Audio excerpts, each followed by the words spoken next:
All right, folks, we had technical difficulties starting off this stream, but I believe we are now receiving. Let us know in the comment section if there are any connectivity issues.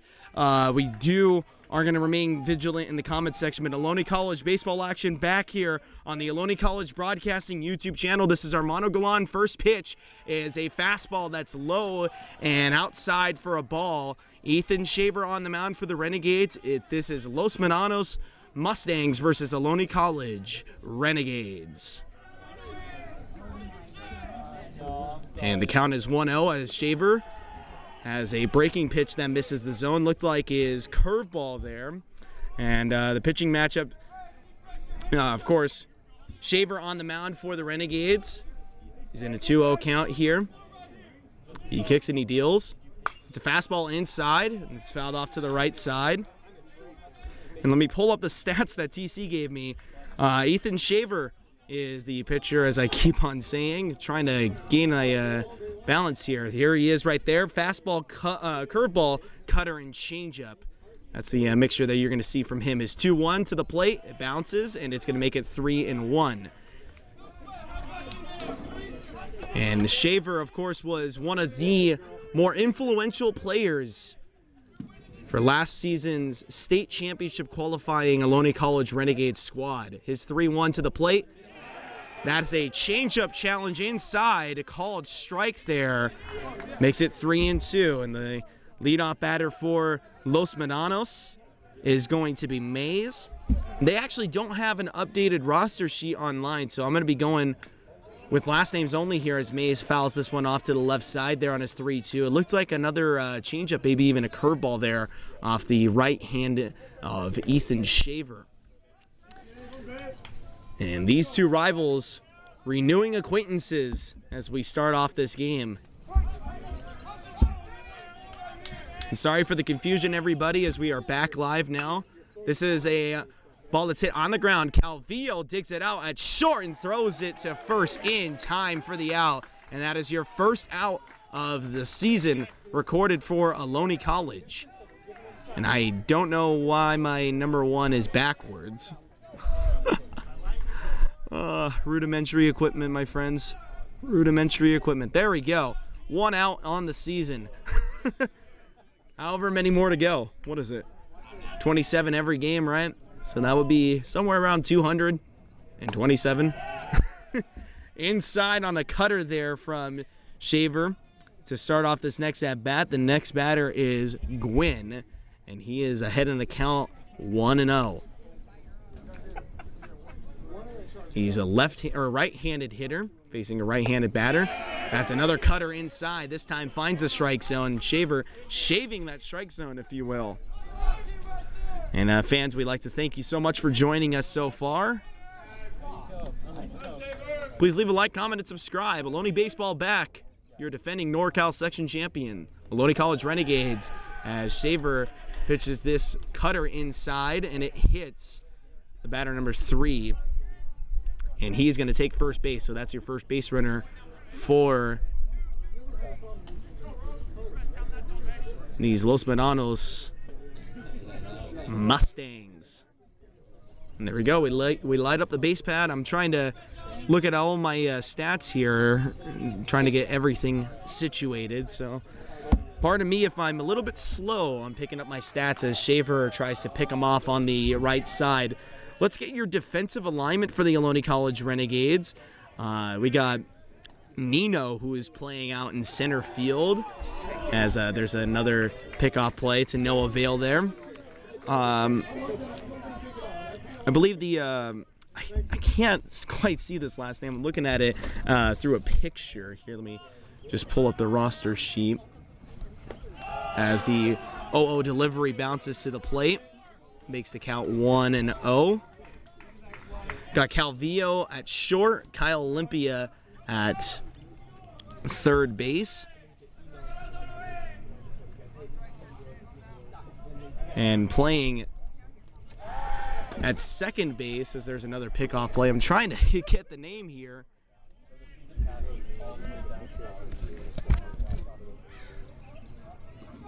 It is Owen Prudensket.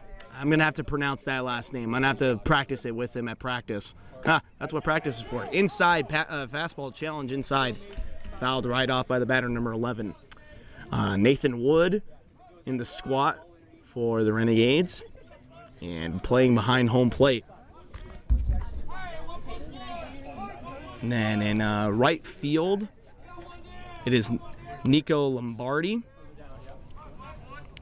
Or is it Nico? I can't even tell. You know what? We're just gonna wait.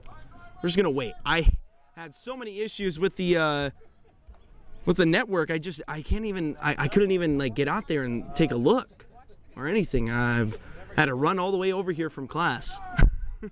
All right, let's do this. 1-1 from Shaver. The runner is going, but the pitch is inside, and it's another hit by pitch.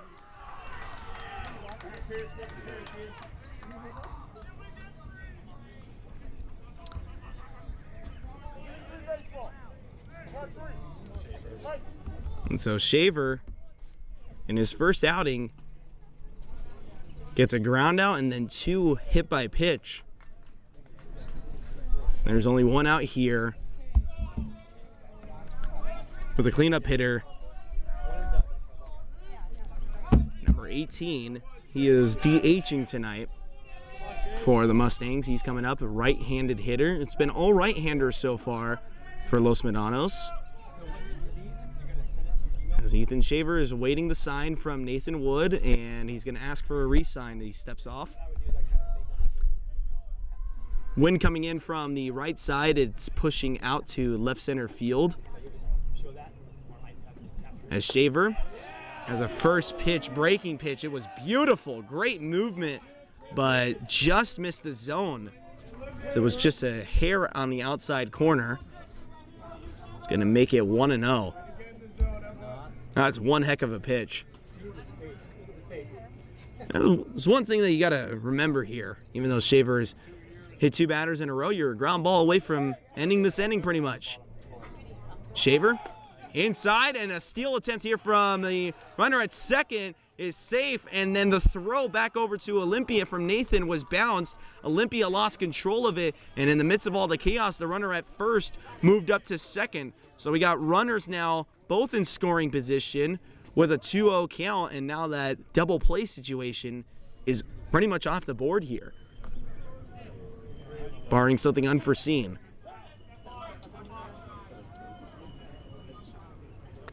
And Shaver is going to be getting a sign. Actually, no, it's Nathan who's getting a sign. And they're going to go with the intentional walk here to load the bases. And that's an interesting move there. So now you pretty much get any base. And you also open up the chance for another double play, a little bit of an easier double play, because now a ground ball can end the inning. And the next batter is a right-hander for Los Medanos, as Shaver stands in, gets a target outside. It's a fastball on the ground. Owen has it, gets it over to Calvillo, and it is offline. It goes into left field. 2 runs are going to score, and the runner's going to move up to third. We got runners at the corners now, and Los Medanos has struck first here, as that is exactly what the Renegades wanted. That is exactly what they drew up. And it all went for naught. Wow, what a turn of events.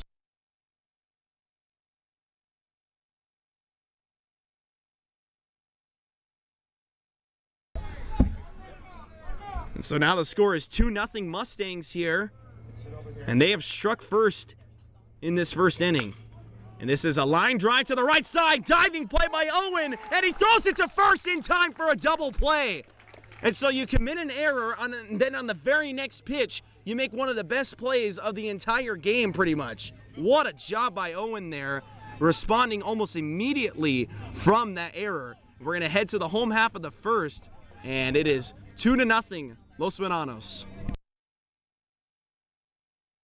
Jordan knows he shouldn't eat this entire bowl of nachos, but tonight he's earned that right, because a few hours ago in the middle of happy hour, he recognized a sign, not from the gods or a bolt of lightning, but from a double heart, a kissy face, and a fourth ha in ha ha ha. That's when Jordan knew he was buzzed. So when it was time to go, he got a ride home instead of driving. Be a legend like Jordan. Recognize your buzzed warning signs and get a ride home. Buzz driving is drunk driving. All right, and we are back here, Ohlone College baseball action live on the Ohlone Broadcasting YouTube channel. And I want to apologize for a little bit of an awkward start to that bottom half, or in the top half of the first inning. And as a matter of fact, I need to clear my assets here. It's not the top, it's the bottom of the first inning that we are in. We are now in the bottom half of the first inning, home half of the first inning. And a bit of an awkward start for the Renegades if you are a Renegade. New second baseman Owen from Myanthony High School in Myanthony, California, went to Myanthony High School. My goodness, the awkwardness continues. It's first game jitters. All right, let's continue. He had a ground ball on a bases loaded situation, made a really nice play on it, threw it back over to Calvillo, who was covering at second base and playing at shortstop. And went offline into left field, and 2 runs scored there. But then on the very next pitch, Owen had a line drive hit right at him, and he made a beautiful diving play, propped right back up and got the runner coming back to first, and made a inning-ending double play. And that is definitely the way that a championship team responds. And not only that, just a total playmaker responds. As we are now here in the home half of the first inning, and coming up to hit first will be Nino, and he is also one of the new faces here at Ohlone College from Laguna Hills, California. And he is a right-hander, and I saw him doing some batting practice yesterday. Had a really good opposite field approach. I'm very, very excited to see him. We've gotten to know each other very well through the off-season and through the preseason. And I would like to quickly ask our live audience. I see we got almost 50 people in the live audience. How's the connection? Am I constantly breaking up? Am I clear? We are using a little bit of a different method of server connection than we usually did last season. So let me know, because this is really a trial run. We haven't really been able to try this out yet, so I want to make sure that it's sustainable and it's good. Because if it is, then we just fixed a network issue that has kind of plagued us a little bit and made us delay our start to last season. All right. Perfect. Thank you all so much. Thank you all so much. And I do have the lineups. It's just that I'm all over the place right now because I actually came here from class. I'm supposed to be in class right now, as Nino is now in, and he is playing in center field today. And there's an old saying in baseball: you can tell a lot about how a season's going to go by your first batter. And Nino takes a pitch inside that hits him. So I think that's a good thing. I think that's a good sign. I'm not sure. Here's Nino now, and he's wearing the number 25 that was last worn by our good friend, Mr. Stone Cold Damian Stone, who unfortunately played his last season at Ohlone College last season. Had a couple of walk-offs. So Owen, utility infielder, playing at second base today. Takes a pitch on the outside corner for a ball. It's going to make the count 1-0.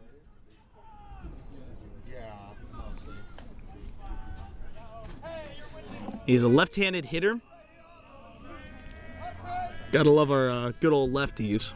And Ohlone has a couple of them pitching, as this pitch on the outside corner is called a ball, and the catcher, number 24, lost control of it there, and he lost control of it as soon as Nino, he had a nice lead out there, maybe about a quarter of the way through the line, and he had turned around as the catcher lost control. So the catcher, big break there, as Nino could have probably moved up. That 2-0 is on the outside corner. It's called a strike, and it's a fastball. There is no video, unfortunately, today. We'll try our hardest to try and incorporate some video every once in a while, but for now, I am just going to be doing this radio style. 2-1, targeted set inside, and Owen was on it as he fouled it off to the right side, making it 2-2 now.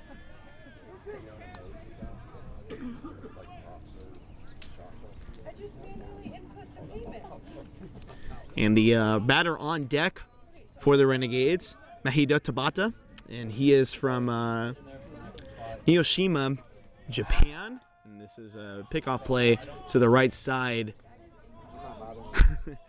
And Nino's not bothered by that as he's able to get back safely.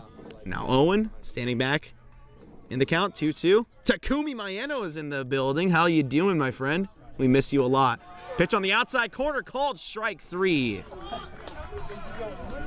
That was a good spot. That was exactly where the first strike was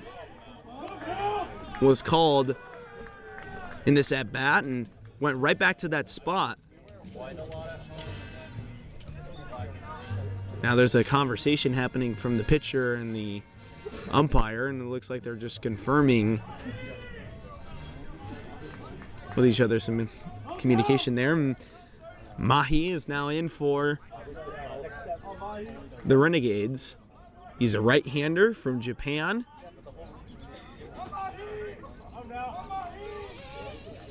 And a pickoff play to Nino. Nino gets back safely.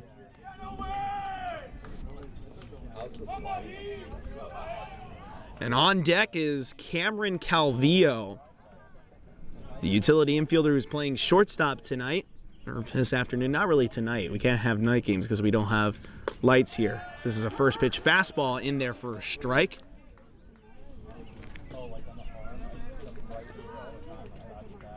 I imagine Mahi is getting the take all the way sign there on the first pitch. Otherwise, I mean, definitely a good pitch to get extended on. Try and drive it out to the gap. It's a beautiful fastball. Here's your 0-1. It's on the outside corner for a ball. Looks like another fastball there.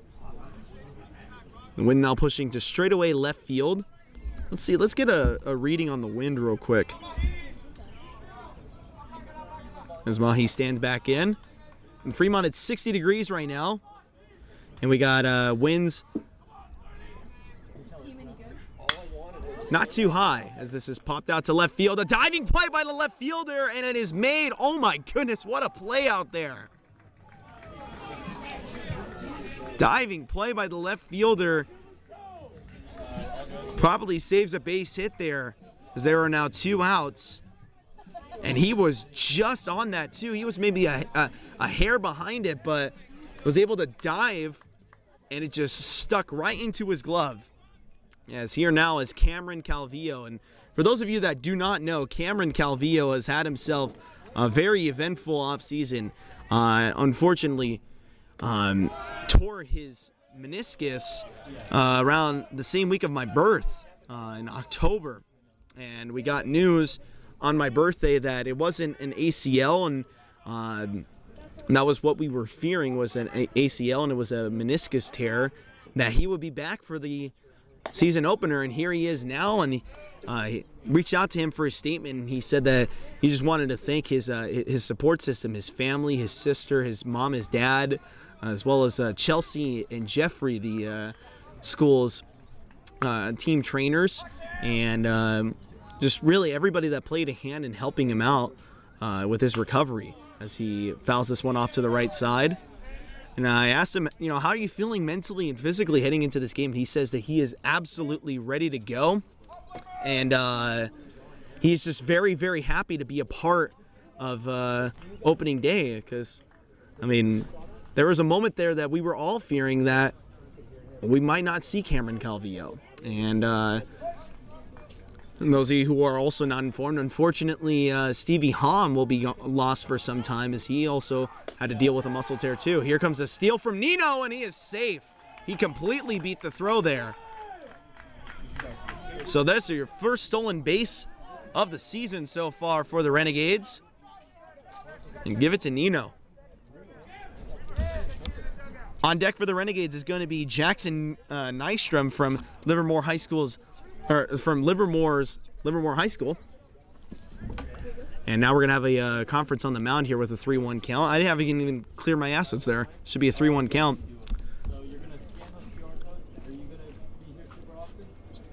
And with 2 outs, we are almost through this home half of the first inning, and I imagine the Renegades are saying, no, we don't want to be. We are not. They'll probably want to rally here as Cameron Calvillo gets back into the box, and everybody's ready to go here for this 3-1 count. Set inside, the pitch is too high and too outside, and Calvillo is going to walk.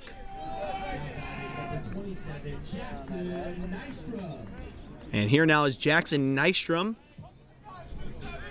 It's a freshman right-handed thrower and hitter.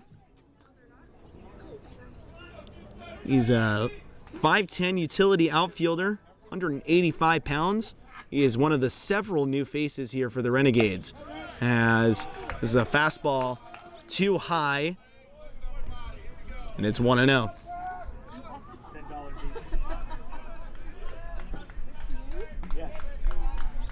And I imagine Jackson wants to try and find a gap here because he's got good speed with Calvillo and good speed with Nino on the base pad. If he finds a gap, this could be a tie game.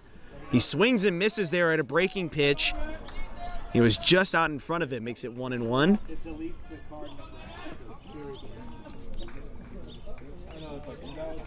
And on deck is going to be Kyle Olympia, the third baseman tonight. And Jackson wants to make sure that he reaches the plate for a chance to hit as he takes a fastball on the outside corner, makes it 2-1.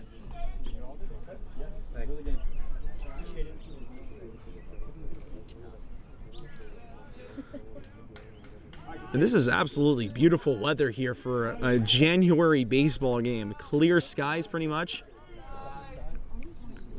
Occasional cloud here and there as this another pitch that misses the mark, this time inside, almost hit Jackson. He's doing a good job being patient up there. Now putting himself in one of the most ultimate hitters count, 3-1. Definitely going to get a challenge pitch here.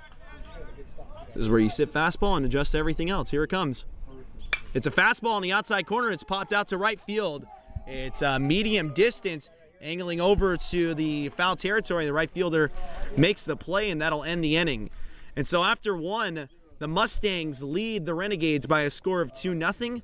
This is Ohlone College baseball action live on the Ohlone College Broadcasting YouTube channel. We'll be back in 30 seconds.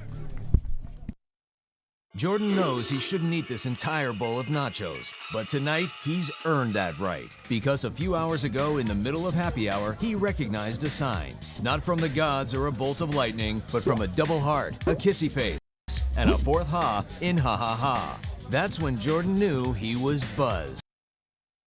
Jordan knows he shouldn't eat this entire bowl of nachos, but tonight he's earned that right, because a few hours ago in the middle of happy hour, he recognized a sign, not from the gods or a bolt of lightning, but from a double heart, a kissy face, and a fourth ha in ha ha ha. That's when Jordan knew he was buzzed. So when it was time to go, he got a ride home instead of driving. Be a legend like Jordan. Recognize your buzzed warning signs and get a ride home. Buzz driving is drunk driving. All right, and we are back with Ohlone College baseball action live on the Ohlone College Broadcasting YouTube channel. And I wanted to do a little segment here on the Mustangs and Ohlone College, the Los Medanos Mustangs and Ohlone College Renegade rivalry. These two teams faced each other a total of 5 times last season, and the Renegades went 4-1 on the season series.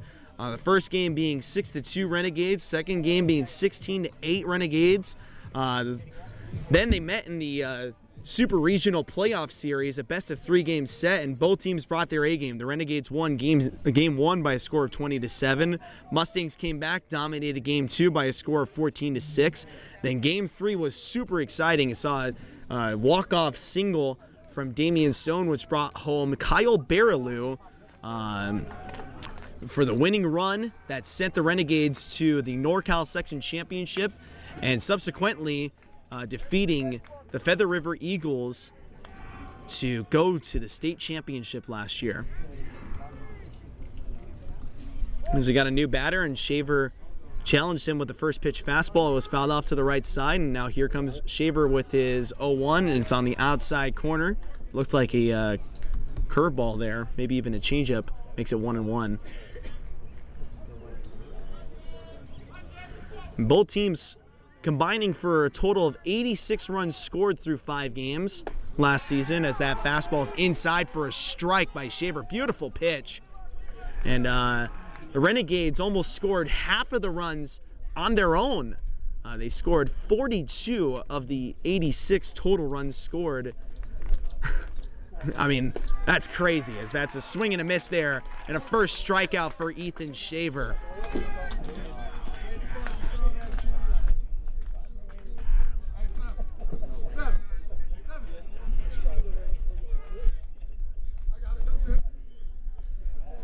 And want to check in with our live audience one more time here. How's everything going? I think we're in a steady groove now. But I believe everything looks pretty well. As Shaver stands in, he's facing his, I believe this is the second left-handed hitter that he is facing here. As that first pitch was well outside for a ball, makes it 1-0. Now for the 1-0, here it comes. And that was on the mark there. Beautiful breaking ball action there from Shaver, makes it 1-1.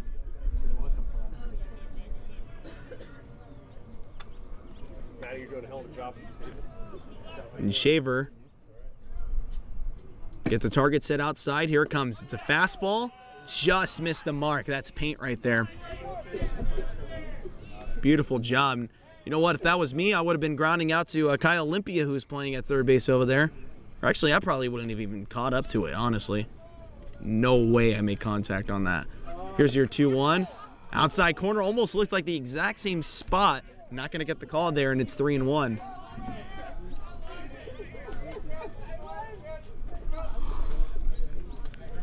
If you speak the language of baseball, that's the 3-1 spot there.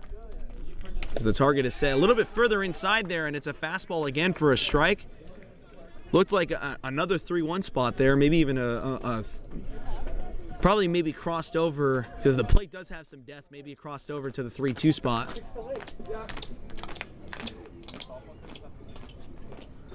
And Shaver with a fastball, it's on the ground. Calvillo has it, throws it to first in time for the out.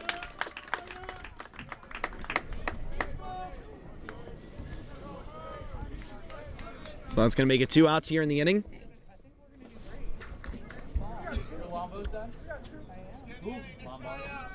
And that'll bring up the next batter, number 33. And I'm not sure if the Mustangs actually know this, because I actually reached out to them specifically. So this is a first pitch fastball, swing and a miss. I reached out to them personally before the game today, and they said that all their information was up to date online, but then after confirming with some of the players, they were like, no, that's last year's team when I printed out the roster sheet. So I should probably let them know that before the day is over. And Shaver looked like a changeup that kind of just, he lost control of. It went north and south, and it went to the ground. Missed the mark, and it's 1-1. Fastball challenge inside. Looked like it was right at the letters, called a strike there.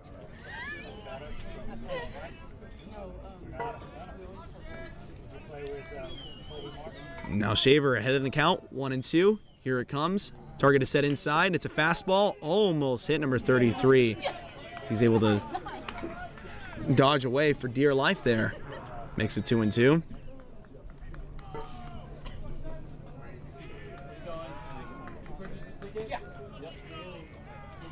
Now for your 2-2, here it comes. It is lined to right field, and that's going to be a base hit. And so, surprisingly enough, you wouldn't think this in a 2-0 game, but that is the first base hit of the game. And the first base hit of the season for the Mustangs, which is, wow. I mean, I had to look up at the scoreboard before I even called that, but yeah, that is the first base hit. So let's slide up first base there. And the new batter is going to be number 4. And he is also a right-hander. Shaver kicks and deals. It's a fastball. Swing and a miss there. Strike 1.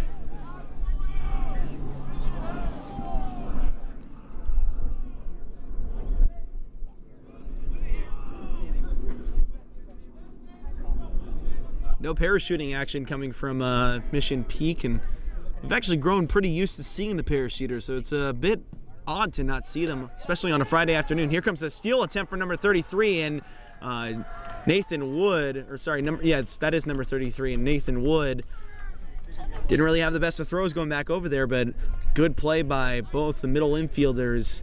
Owen had a chance at it. He tried to jump for it, missed it, but Calvillo was right there to back it up. So error throw saved there by Calvillo. But a stolen base, and now the runner's at second in scoring position with 2 outs in a 1-1 count. Shaver checks the runner, now goes inside, and it's a ball. Too far inside.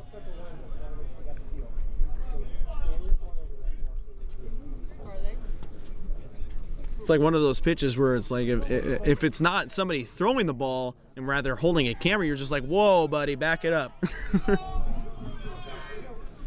I see the Ohlone College men's basketball team out in left field watching the game.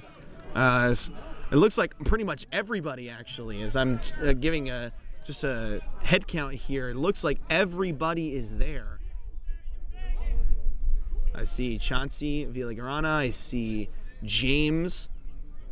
Ryan Uncleback. Nebu Teklamariam is on his way over now. It's a 3-1 count as Shaver just missed on the outside corner. Here's a 3-1. It's a fastball. Great pitch there. Runs the count full here. And Renegades, their bench coming alive here as they want to try and rally the troops here, get this final out and start hitting. Shaver gets the sign from Nathan Wood. Now he sets, kicks and deals. Here it comes. It's a fastball line to the right side. Owen with a jumping play to make the final out. And so a runner stranded there for the Mustangs as they are not able to improve their lead after getting a runner to second base with 2 outs. We'll be back in 30 seconds. Ohlone College baseball action live on the Ohlone College Broadcasting YouTube channel. Hey guys, it's me, Isabella Gomez, filling in for Smokey Bear because he's got more to say than just... Only you can prevent wildfires. Like, if you're outside enjoying a barbecue, don't let a hamburger distract you from fire safety. Make sure you aren't dumping your hot coals or ashes onto the ground because that could start a wildfire. So take wildfire prevention seriously and let's save the world one day at a time. Juntos con Smokey Bear, podemos hacerlo. Go to smokeybear.com to learn more about wildfire prevention.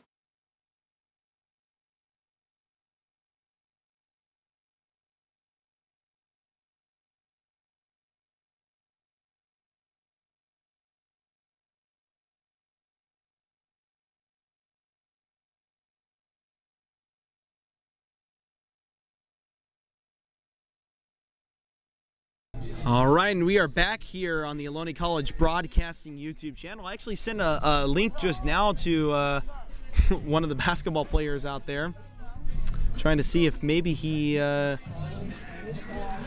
will tune in for a minute. Told him, hey, get on here. I'm going to give you guys a shout out. Here, let me send it to one other guy that I know always checks his phone as we return with the wind. Thank you, wind. Yes, yes, do your thing. We don't like you very much. All right, there we go. And the wind is done doing its thing and messing with my call as Kyle Olympia is coming up to the plate here. The right-hander who didn't see any action last season.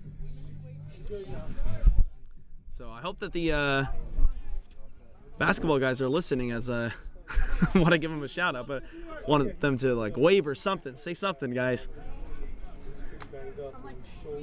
And here now is Olympia. Olympia inside gets a breaking pitch, and he wanted none of that. It was a good decision to get none of that action because you weren't going to do anything with something that far inside. Better to take a 1-0 count.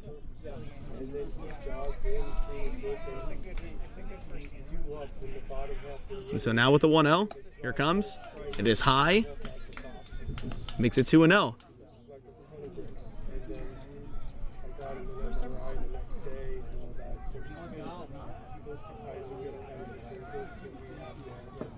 So now with the 2-0, Olympia in good spot here as he checks, swings, makes contact, and it goes foul to the right side. I was about to say, he's in a good spot here to get something to hit. He's going to need to get a challenge pitch.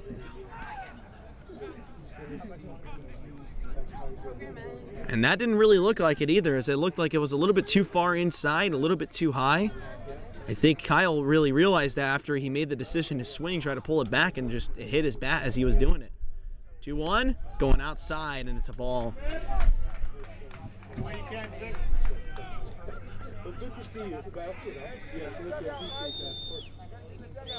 On deck for the Renegades is going to be number 13, Shea Upton. He kind of looks like a Clay Facto standing in the box. How you doing, Jack? This Jack Com came and patted me on the back.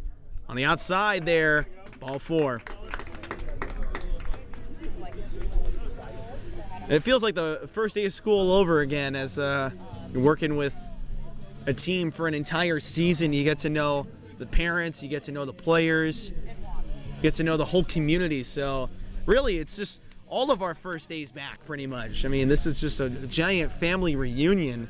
We're welcoming in over 30 new faces and 30 new families to our Ohlone College family. So if you are a family member to one of the freshmen, welcome to the squad. You are going to love your stay. As Upton is now in, and he takes a fastball that was low and outside for a ball. And the basketball guys have gone back inside. It looks like practice is about to start very, very soon. We got a mound visit here, so we're going to take a quick break. Ohlone College baseball action live on the Ohlone Broadcasting YouTube channel. I tell my son, I love you every single day. Now, my dad has never said that to me. Not because he doesn't love me, but because culturally it wasn't comfortable for him. Now that he's a grandfather, he says, I love you to my son every time he sees him. My advice to all the fathers out there, forget the cultural restrictions. They grow up way too fast for you to waste even a single precious moment.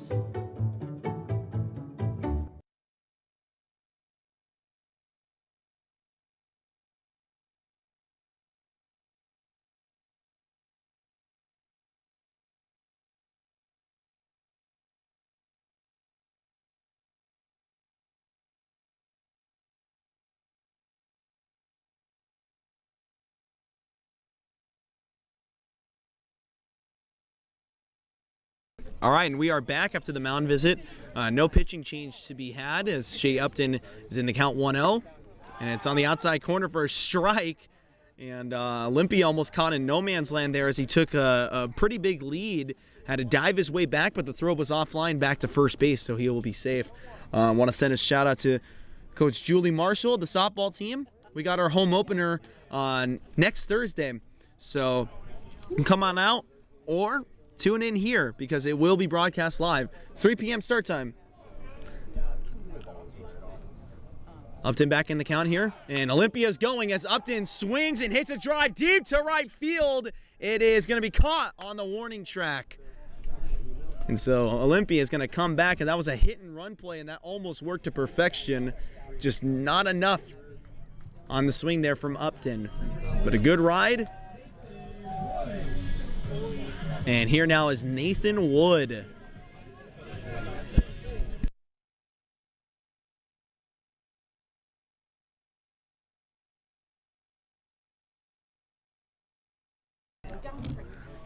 And Nathan Wood, he also didn't see any action last season, but he is also not a new face. He was a red shirt last year. Although he really was the bullpen catcher for Ohlone College. He was at every single game, getting work in the bullpen with the bullpen guys, and learned a lot.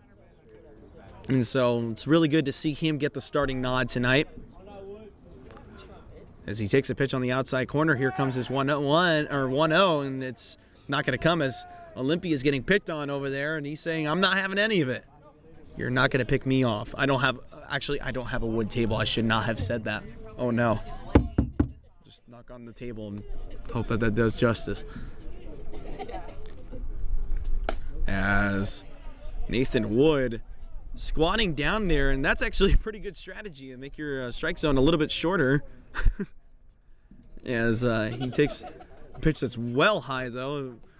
I believe it was right around his neck. But it wasn't inside, thank goodness. It was over the heart of the plate, but just about maybe 10 feet too high.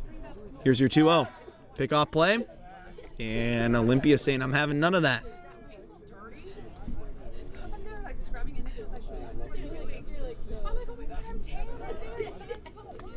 And so now with the 2-0, Nathan Wood takes on the outside corner, makes it 3-0. So now Nathan Wood, you know, now you're in the ultimate hitters count. 3-0 with 1 out. I would say watch for the changeup here. So I have a feeling that's what Los Medanos wants to do. They're looking for a ground ball. Inside, that was a breaking pitch. It looked like a changeup right there. 3-1, as it was a called strike. And we got our party buses going here at Ohlone College. That's the Ohlone women's basketball team on their way to their next game. As Wood takes a fastball on the outside corner. It's going to be a ball, and he's going to take first base. So the Renegades with 2 runners on now. And here comes Jaden. And Arakaki is his last name. I did know that. I guessed that correctly. I'm proud of myself. Arakaki is from University of Nebraska. 6 foot, left-handed hitter, but right-handed thrower. Hey, he's like me, except he's actually good at baseball. And he hits a line drive foul to the right side. 6 foot, 190, and freshman.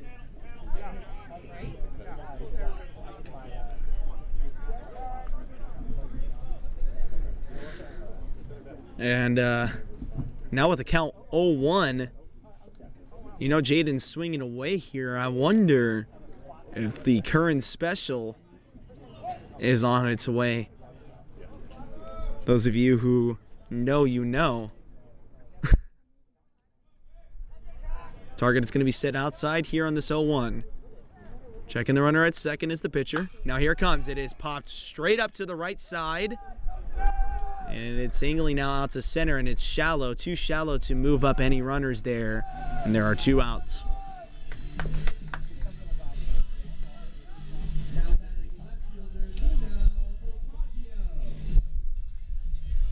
And Voltaggio is now back up, and Nino, you know, here's a funny little fact. I've been trying my hardest for like the last year now to find an Ohlone College Renegade athlete who is a metalhead, and Nino is a metalhead. I found that out last night, and I'm on cloud 9 now. It's because I got a metalhead friend in the athletics department, as that's a breaking pitch that gets a couple of oohs and ahs from the Los Medanos side, and that looked like a pretty good pitch, but it's called a ball. 1-0.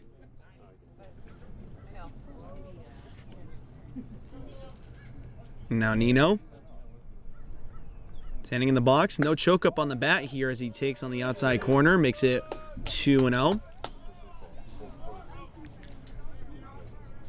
And I've spent a year trying to find metalhead athletes here at Ohlone, and two of the new athletes here at Ohlone are metalheads, Nino and then also Tulsa, the pitcher at the Ohlone College softball.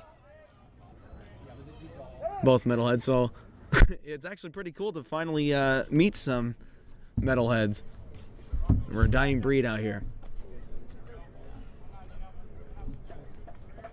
And Nino has the wind blowing out to left field, which favors him because he's a right-handed hitter. Although, like I said before, he's got some good opposite field stuff. He's got a wide open gap the size of a Boeing 747 to right field. As he takes inside, and it's a ball. Now he's really ahead of the count here, 3-0 with 2 outs. And on deck is going to be Owen.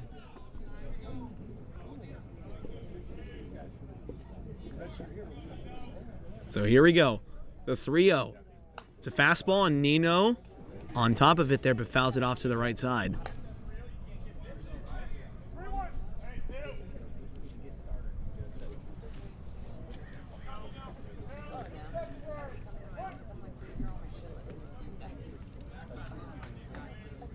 So now with the 3-1, Nino in the box, the pitcher ready, kicks and deals on the outside, and it's a ball. So Nino is going to walk. And the Renegades, who have yet to put up a base hit so far in this game, have the bases loaded. They have had 5 base runners here in the first 2 innings. And we got another mound visit, and is this going to be it for the Los Medanos starting pitcher? It is, as the head coach for the Mustangs will take the ball from the pitcher, and we'll get you the new pitcher in just a minute after this break. 30-second timeout. Mustangs lead 2-0, and we'll be back. Jordan knows he shouldn't eat this entire bowl of nachos, but tonight he's earned that right, because a few hours ago in the middle of happy hour, he recognized a sign. Not from the gods or a bolt of lightning, but from a double heart, a kissy face, and a 4th ha in ha ha ha. That's when Jordan knew he was buzzed. So when it was time to go, he got a ride home instead of driving. Be a legend like Jordan. Recognize your buzzed warning signs and get a ride home. Buzz driving is drunk driving.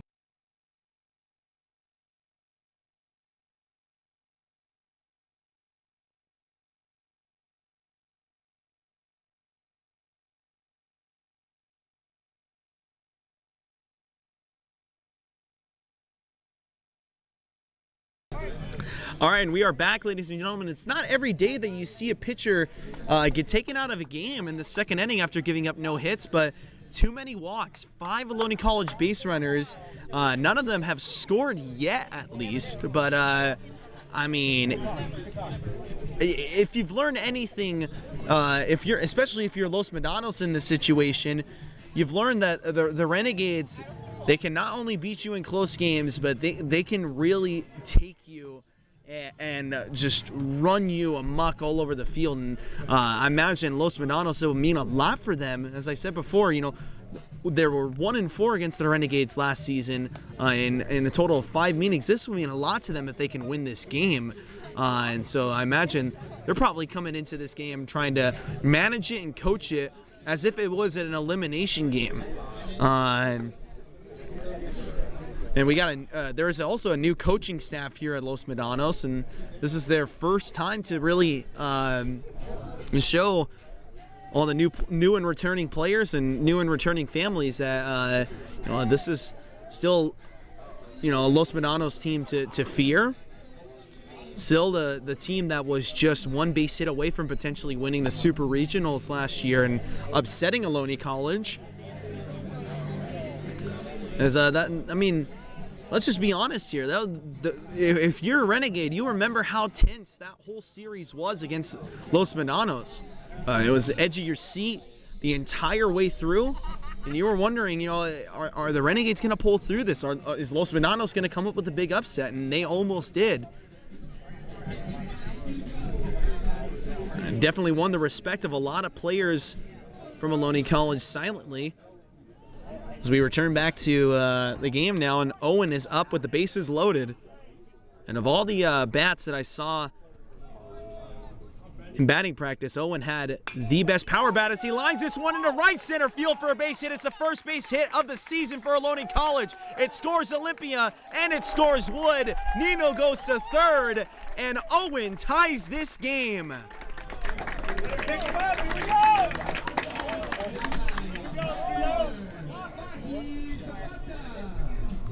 Here now is Mahi Tabata.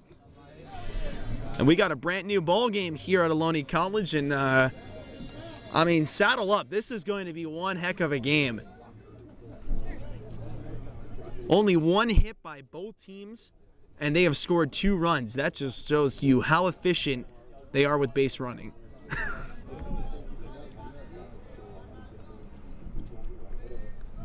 And now Mahi.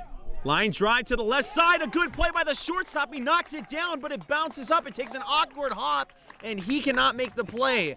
Nino is going to score, and the Renegades will take the lead. Wow.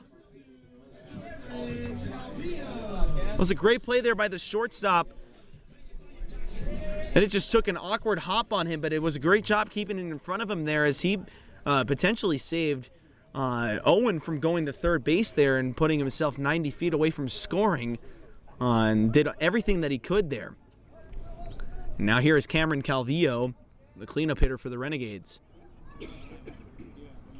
And he takes really high and inside there, and he has to back away for dear life. And it makes the count 1-0.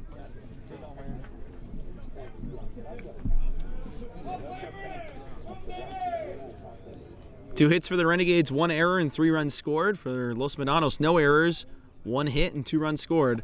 Another inside pitch there, and it's 2 breaking balls inside in almost the exact same spot. And Cam is now thinking to himself, oh, could I strap on a helmet? Like a football helmet?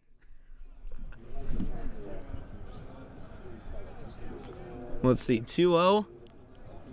Target is going to be set inside again. Here it comes. Fastball, check swing, strike.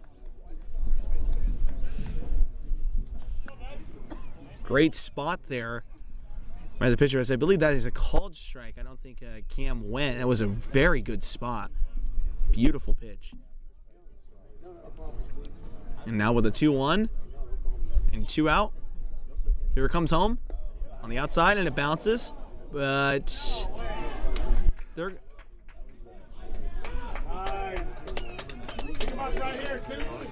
Oh my goodness, that flew right over my head.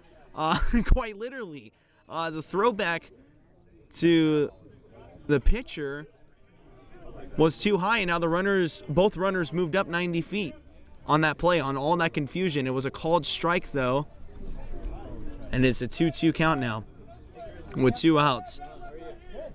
And for Los Medanos, I mean, that 90 feet doesn't matter if you can at least get Calvillo out right here, right now. Great pitch on the outside corner, but an even better take. And it's 3-2 now.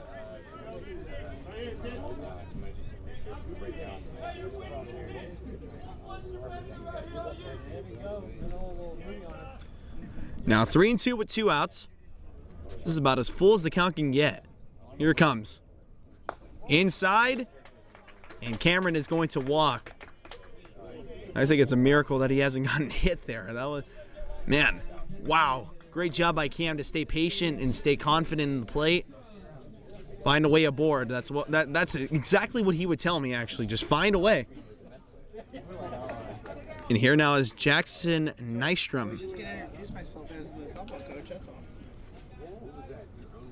Nystrom with the bases loaded. Takes inside. It's 1-0.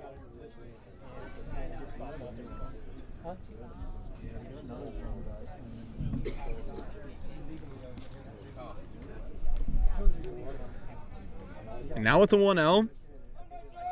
Pitcher gets the sign from the catcher. Here it comes. Inside and low. Makes it 2-0.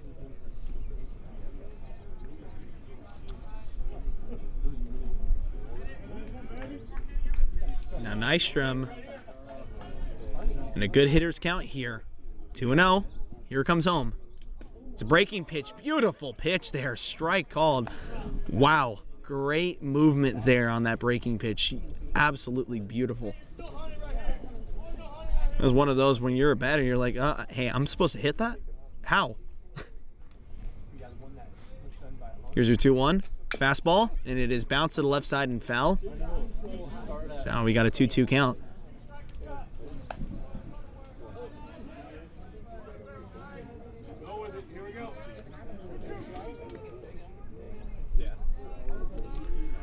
And the wind has almost completely died down as the American flag out in left center is perfectly still right now. So If Nystrom wants to get one out into the gap or even get one over the fence, he's going to need to really hunker down on his mechanics. Swing pretty hard and pray to God. Here comes the 2-2. And it is popped up and out of play. Hits the nets. Kyle Olympia going to clean it up there. He is on deck. The Renegades would love to have him come up to the plate. As the wind's slightly picking up, but I don't think that there's going to be much there. So we pretty much have to be all Jackson to try and find a gap or find it over the wall. And he lines this one high and deep to right center field. Back at the wall, and it is over the wall, a ground rule double. And so 2 runs are going to score here on the ground rule double, and it kind of hurts Ohlone College a little bit, but you know what? They'll take it. It is 5-2 Renegades. And now here's Kyle Olympia.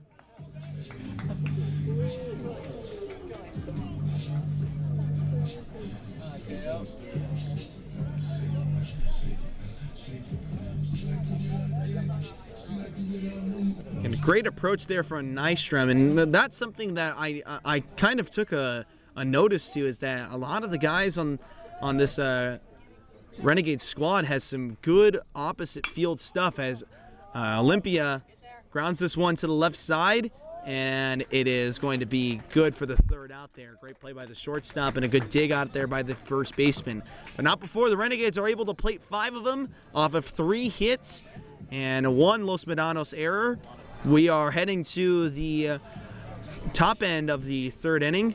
It is 5-2 Renegades.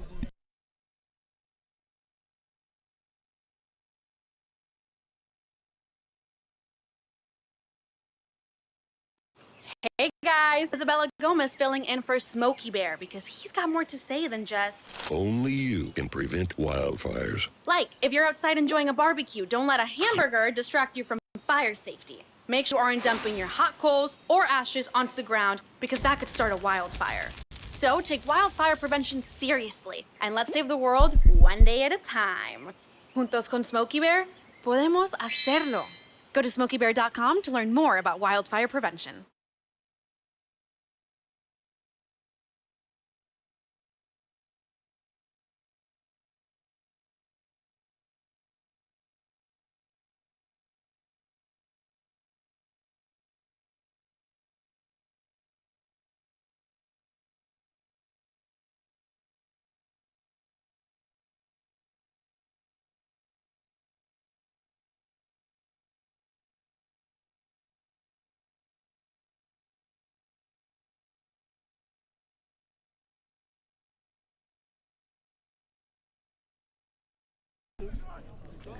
We are back here on the Ohlone College Broadcasting YouTube channel, and man, I mean, it's been one heck of a game so far, as we are only 2 innings through the game and heading into the top of the 3rd. 7 runs have been scored by these 2 teams, both teams with more runs than hits. For the Los Medanos Mustangs, 1 hit, 2 runs, and 1 error. And for the Renegades, 3 hits, 1 error, and 5 runs scored. So the first pitch is going to be well outside for a ball. Shaver kicks and deals for his second. It's on the ground. Calvillo has it, throws it to first in time for the out. Slick play there by Cameron Calvillo.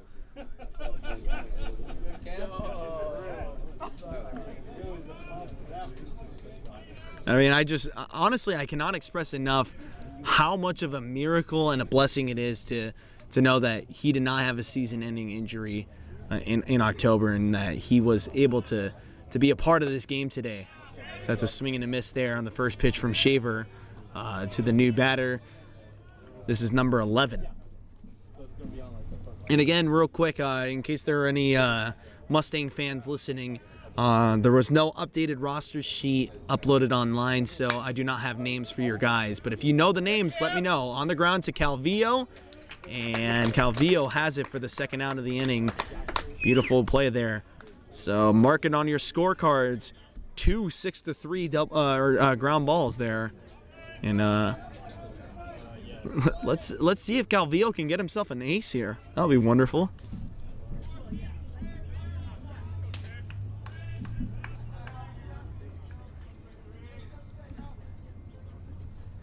As Shaver starts his next at bat. Number 18 to the plate, and it is inside. I believe it was a strike. Yes, inside for a strike. Speaking of aces, we got a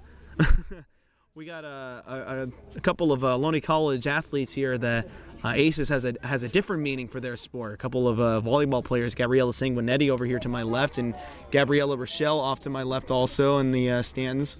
I believe she actually has to leave now. Not sure, but then we also got the softball girls over there. I see Bella, I see Lillian, Tulsa. As the 0-1 was inside for a ball and made it 1-1, and the 1-1 is fouled off to the right side, or the left side. Makes it 1-2, and Erm is here. So is Julie. And it's opening day here at Ohlone College. It's a beautiful, beautiful Friday afternoon. The Shaver, his 1-2 inside. What a job there by number 18 to get away from it, as that almost ate him alive inside on his hips there, and somehow able to pop his hips back and avoid getting hit by that fastball there from Shaver. As Shaver sets, kicks and deals. Fastball inside. Calvillo diving play. Can't quite catch up to it. Almost had the ace there. So that'll be a base hit for the Mustangs.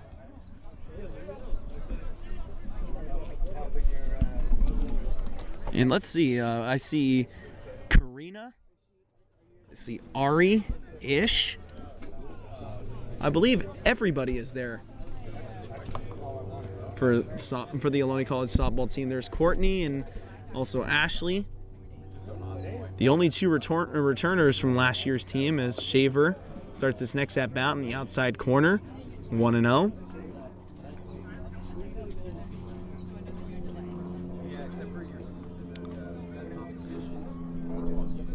And Shaver checking the runner at first. Now he sets, kicks and deals. It's going outside, swing and a miss. It gets through Nathan Wood there. And I believe that the official call there is going to be a passed ball, or if not, then it was a wild pitch. And the runner is going to move up from first to second.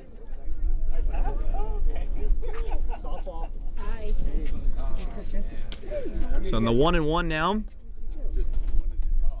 as Shaver checks the runner at second, and time is called by the middle fielder umpire. Coach Ermy, pleasure to meet you. And let's check the comments here. Preston Carrillo, can you get the lineup card from LMC? I do have the lineup card from LMC, but the handwriting is illegible, unfortunately. I'm sorry.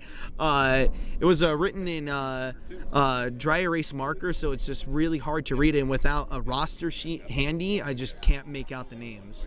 So it's better that I just do not use it, as that 2-1 is bounced to the plate, makes it 3-1. Sorry, I forgot to clear the assets there. It should have been 2-1 on that last pitch on your screen. Now it's 3-1. But yeah, there was no updated roster sheet on the Los Medanos athletics website. So it was a righty starting pitcher, but now they've already gone to the bullpen, as it is inside for a strike there from Shaver. Makes it 3-2.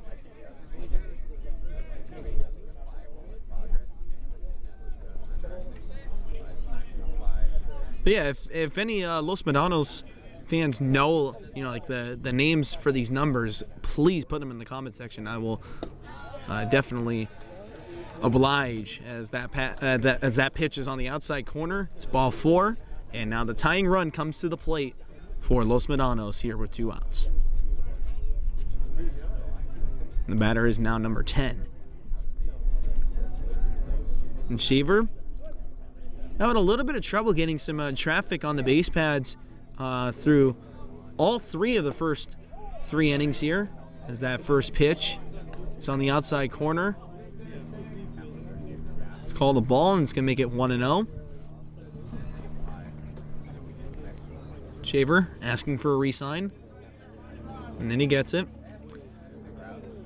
Nathan sets the target outside. Here it comes. It goes inside, and Calvillo has a bouncing play here. Picks it up, throws it to first in time, and Calvillo records a 6-3 for all of the outs on this inning for the Renegades. As Los Medanos is going to strand 2 of them. We're going to head into the back end here of the 3rd inning, and your Ohlone College Renegades lead by a score of 5-2. We'll be back. I tell my son, I love you every single day. Now, my dad has never said that to me. Not because he doesn't love me, but because culturally it wasn't comfortable for him. Now that he's a grandfather, he says, I love you to my son every time he sees him. My advice to all the fathers out there, forget the cultural restrictions. They grow up way too fast for you to waste even a single precious moment.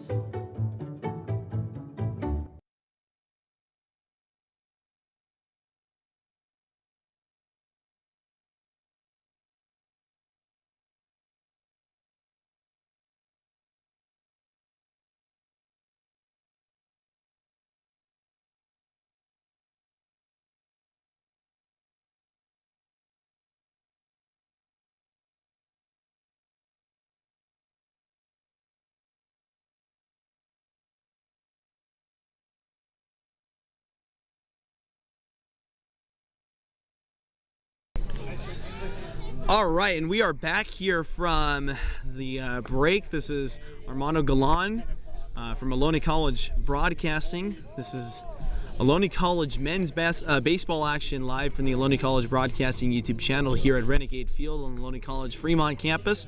The new pitcher is a right-hander, number 2 from the Los Medanos bullpen. So if anybody does have a name, let me know, please. We got a new batter, Shea Upton for Ohlone College.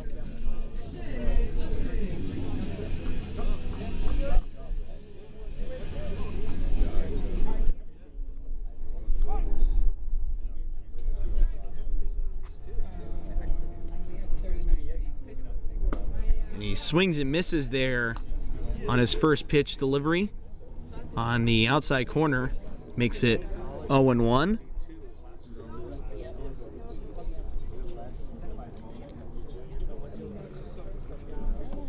Now Upton awaits his 0-1. Here it comes. It's a breaking pitch in there for a strike. What a pitch there.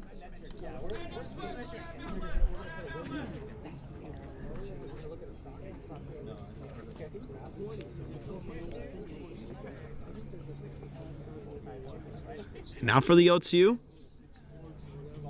Here it comes. Target is set outside, goes inside. Shea fights it off and grounds it over to the third baseman.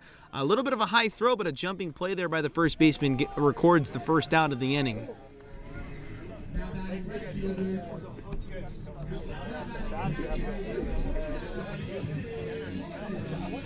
Nathan Wood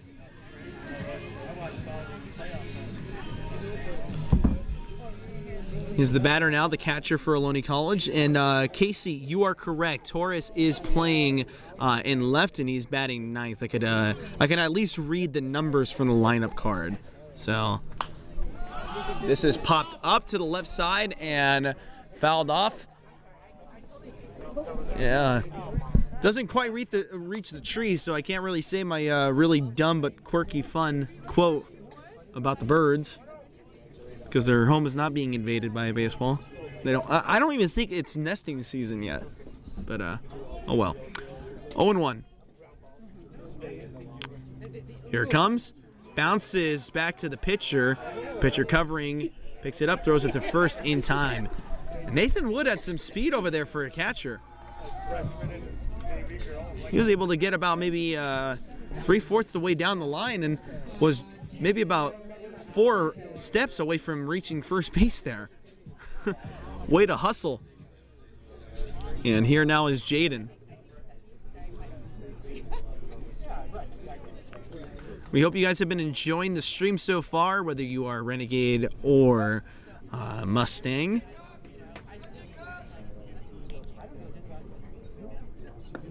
The first pitch here is on the outside corner, called a strike. Jaden behind in the count, now 0-1. If you are enjoying this, you are a Renegade, we got, like I said before, we got softball action coming to you live next Thursday, home opener. You do not want to miss it, as that 0-1 is on the outside corner, this time too low for a ball. Jaden now waiting his 1-1. Here it comes. Swing and a miss there on a breaking pitch.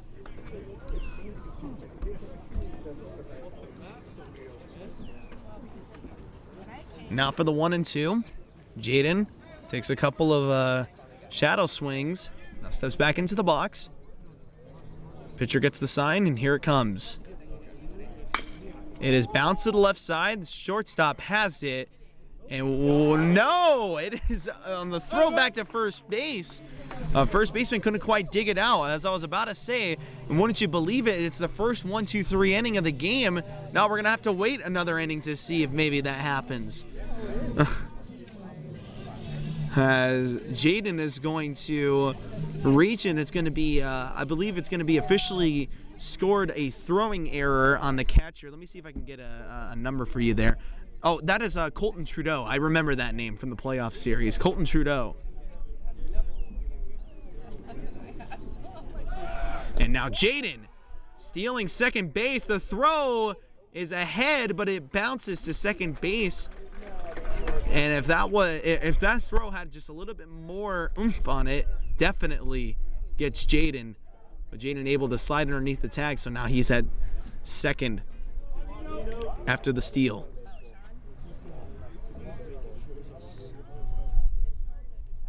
And that first pitch was called a ball. Here comes the 1-0.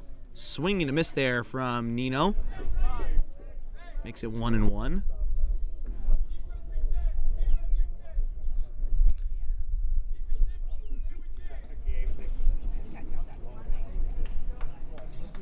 The first baseman is number 15 for the Mustangs, as Nino takes on the outside corner. And I thought that there was a strike called, but the scoreboard is reading 2-0, so we're going to go back to 2-0. So sorry for the confusion there. And no, home plate umpire just said 2-1, so let's reset that. 2-1 now. Here it comes. And a pickoff play almost got Jaden, and Jaden on the dive back to second base. He kind of died on the dive, so he started crawling and frantically moving his legs to help him carry his body weight back across to the base. That was one heck of a play. Got everybody laughing over here.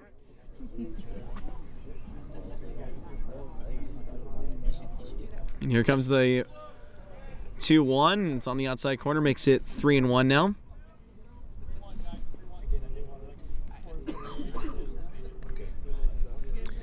Nino wants to try and find a gap here to improve this lead for the Renegades by at least one run. Hey, maybe if he finds it over the wall, can improve it by 2. And this is popped straight up. It's a breaking pitch that is sent out to straightaway center, and that'll do it. That'll end the inning. We're going to head into the top end of the fourth inning. Renegades lead by a score of 5-2 in Strand. One runner at second base. We'll be back in 30 seconds.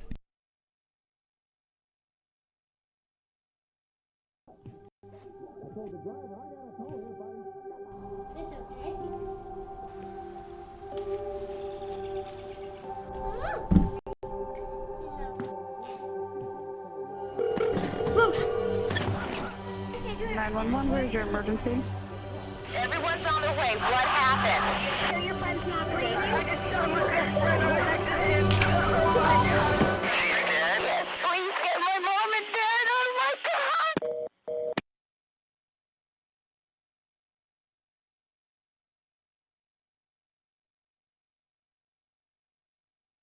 God! And we are back, and we got a new pitcher to tell you about here for Ohlone College. It is one of the new faces, one of the first of many new faces. Number 34, Ryan Jurek. He is a freshman from Livermore, California. Went to Granada High School. He's a 6'4" freshman, right-handed pitcher, weighing in 200 pounds. He's going to be the new pitcher for the Ohlone College Renegades. As Ethan Shaver, his afternoon is over after just 3 innings, giving up 2 hits and 2 runs. And his defense behind him committing 2 errors. Sorry, no, 1 error. Reading too much of that Los Medanos. You know what? First game jitters. All right, that's what we're going to call it. Let's just move on. Got a new batter up, number 5.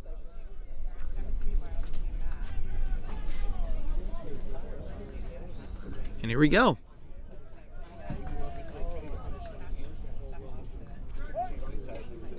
First time we're seeing Jurek. So he's going to stand in the box. Gets the sign from Nathan Wood. Kicks and deals. Outside corner.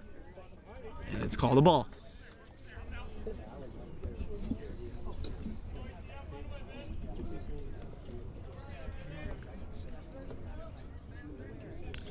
Now with the 1-0, here it comes inside.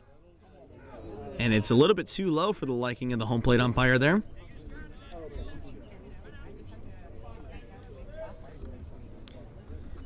So it's going to be 2-0. Now with a 2-0, it is popped straight up to deep left field and off the bottom of the wall. And the base runner, number 5, heads over to second base. And wouldn't you know it, that is the first extra base hit for the Los Medanos Mustangs. And it is exceptionally much needed.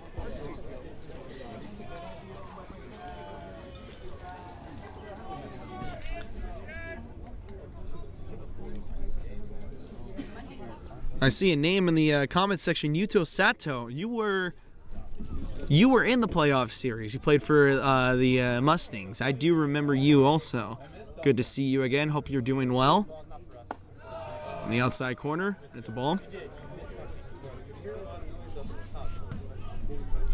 Either Sato was Mustang or he was Feather River. Can't remember which one, but I'm pretty sure Mustang. Otherwise, Yuto, I would like to know what are you doing here, bud? But yeah, I'm pretty sure it's a Mustang, anyways. And goes without saying, you're rooting for your old school, pretty much, huh?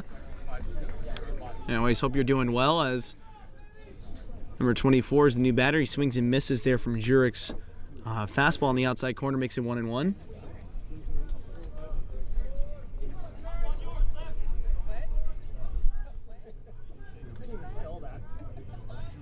Now with the 1-1, here it comes. Inside, too far inside.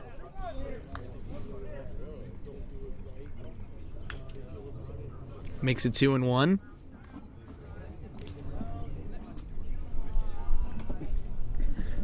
I'd like to thank the forces of Mother Nature for not making this such a windy day, because that's a little bit difficult because we don't actually have a booth here at Ohlone College.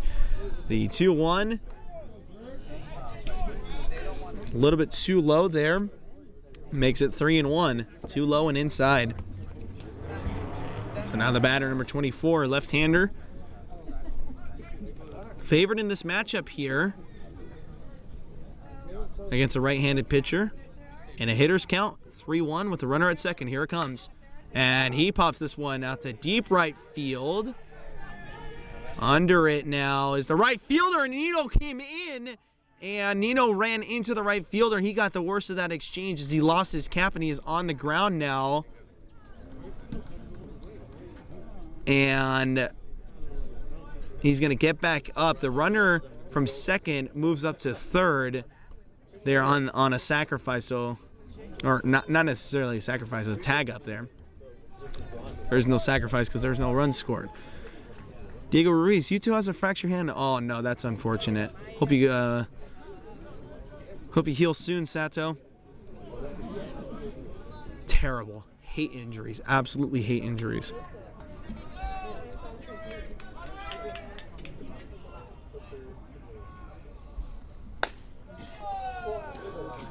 As the first pitch is missed, and it's going to make it 1-0. Still on the team. That's wonderful.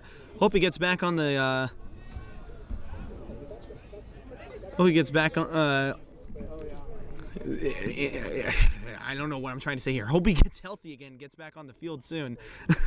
As the 1-0 bounces to the play, makes it 2-0.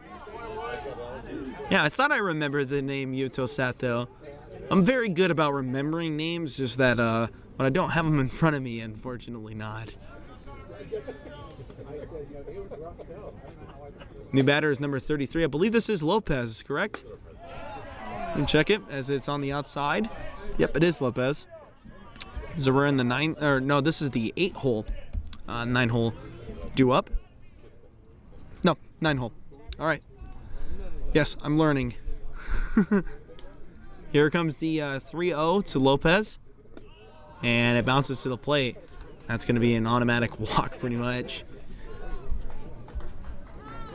And now, with the tying run to the plate, here comes number 4. And this is one of the only names I can actually read. It's Mays. So Mays is going to come up.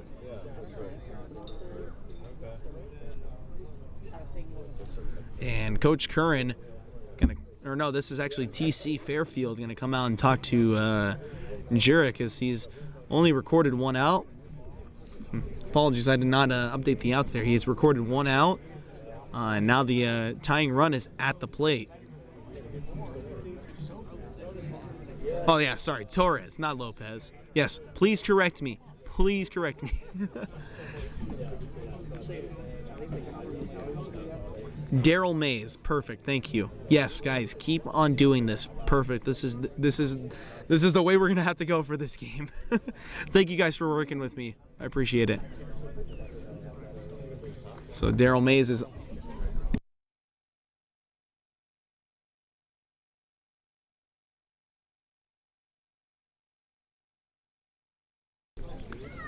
So yeah, Daryl Mays to the plate now, and he is going to service as a potential tying run. And the Mustangs definitely probably want to, just put one over the wall and stop having to worry about clawing your way back into this game. It is also worth noting, we're only in the 4th inning. There's still plenty of time in this game, especially with a 3-run deficit.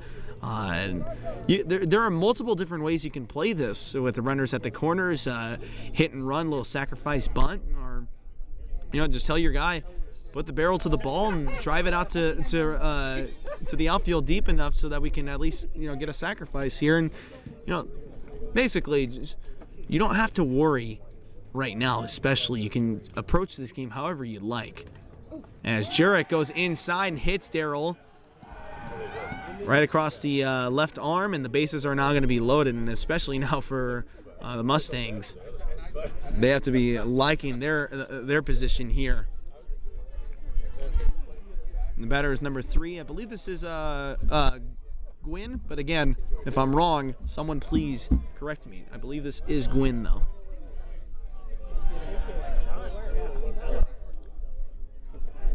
Jurek kicks and deals inside on the ground. A diving play by Olympian. It bounces off his glove. It takes an awkward hop. 2 runs are going to score. Daryl to third, and the runner to second. I believe it is Gwynn to second.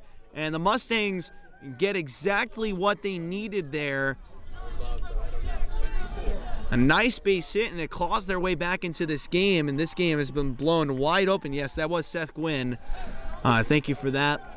So Seth Gwynn to second, and then we got Daryl Mays at third. And it's a 1-run game here with the 3-hole hitter. I believe this is Michael Roca. I believe I remember this name also. But this is Roca, number 11. Jurek kicks and deals. It's a fastball in there for a strike.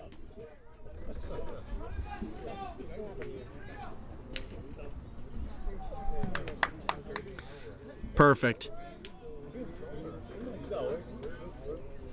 Now with the 0-1, Jurek gets the target set outside, goes inside, and it hits Roca right across the back. So the bases are going to be loaded again. And Coach Curran making a slow walk over to the bullpen, and I think he's going to ask if the pitcher that is warming up is ready or not. Bubba Roca, thank you. Yes, I thought I remember that name. This is the only one I don't know, though. The cleanup hitter, number 18. Can't quite make out that name whatsoever, and it does not look familiar to me. So whoever's got that can let me know. Jarek is going to get this at bat here with the bases loaded. First pitch fastball outside for a ball. But again, it's a right-handed hitter, number 18, cleanup hitter for the Mustangs. With the bases loaded here, this is the biggest spot of the entire game for either team. Biggest opportunity, and it's in possession of the Mustangs. Let's see what they are going to do with it. Breaking pitch, bouncer to the plate, makes it 2-0.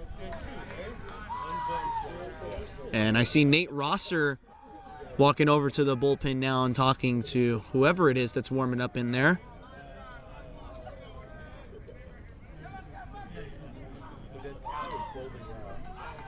Ryan Pierce seems like a worthy candidate of of this name, as this breaking pitch for a strike there. And Ryan Pierce, if this is Ryan Pierce, yes, yeah, everybody's saying Ryan Pierce. Ryan Pierce was an absolute force last season for Los Medanos. I do remember him very much. He had a grand slam in Game 2 of the Super Regional Playoff Series. That ended up being one of the biggest blows in a 6-run fourth inning, I believe it was. Let me check my notes here. Yep, 6-run fourth inning. That ended up allowing the Mustangs to go ahead of the Renegades in Game 2 and force a Game 3 as Pierce check swings and makes contact. It hit him, I think, across the arm, but he check swung there, and so not a hit by pitch, instead a strike. And here now's the 2-2. With one out, Jarek kicks and deals. Fastball outside, ball called, and it's going to be 3-2. Look at that time.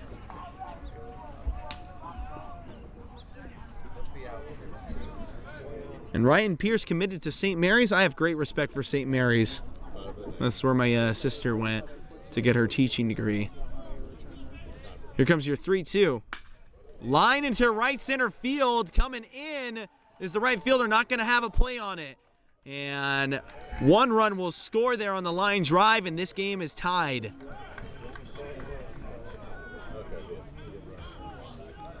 And that's going to do it for Jarek's afternoon.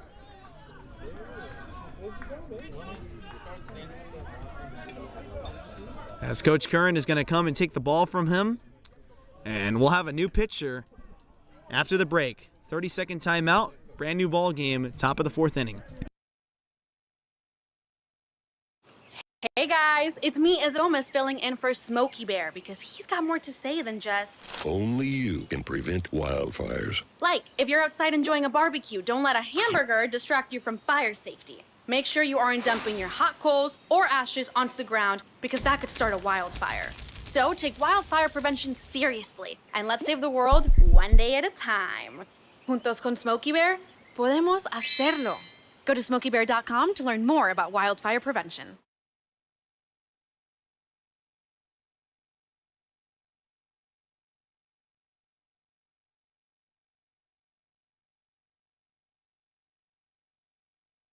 All right, and we return back to Ohlone College baseball action on the Ohlone College Broadcasting YouTube channel. And you know what? This is exactly what you want rivalry baseball to look like. Some good competition between both teams so far. And we got 10 runs put up on the board, and we're only in the 4th inning here with 1 out in the top of the 4th inning. And I mean, both teams have had their moments so far. Have had their moments of, uh-oh, what are we doing, to, oh, this team's pretty good. I like this team, you know, and definitely adds to the excitement of this game and excitement of opening day. Everybody wants to win opening day, and especially when you got two teams that recently played each other in a very meaningful playoff series. It just adds to the meaning when you open up the series, you know, especially for Los Medanos, this Ohlone College squad. This is where their season had unfortunately end last year, and you know, especially for the returning players from last year, probably thinking to themselves, no, we're not losing to Ohlone again. Are you kidding me? Let's go out here and win. And you know, the Renegades unfortunately lost in the state championship, and thinking to themselves, you know, let's win. Let's make a statement and let's win. The new pitcher is going to be Luke Giotti, and he is from Central Valley Christian High School. Freshman right-handed pitcher, 6'3", 185 pounds. His first pitch is a strike, and we are underway already here. The new batter is going to be number 13. Let me see if I can try and make out the name. Can't. I think it says Weber. I don't know.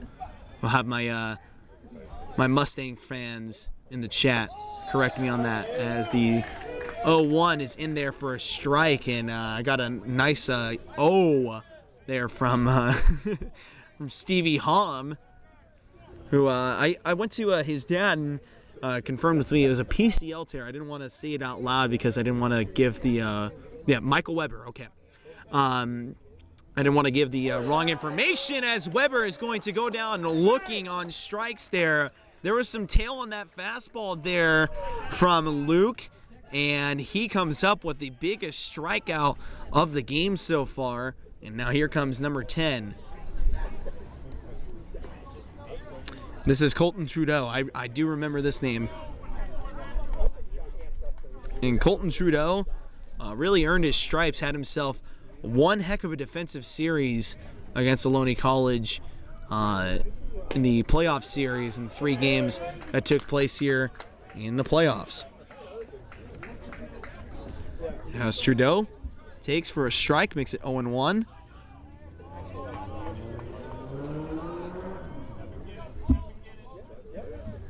Now the 0-1. Nathan Wood sets inside, and it's too high.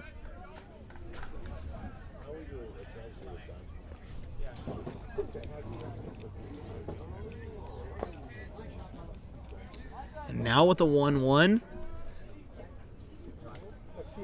Trudeau wants to try and find a gap. Takes inside, and it's a ball. 2-1.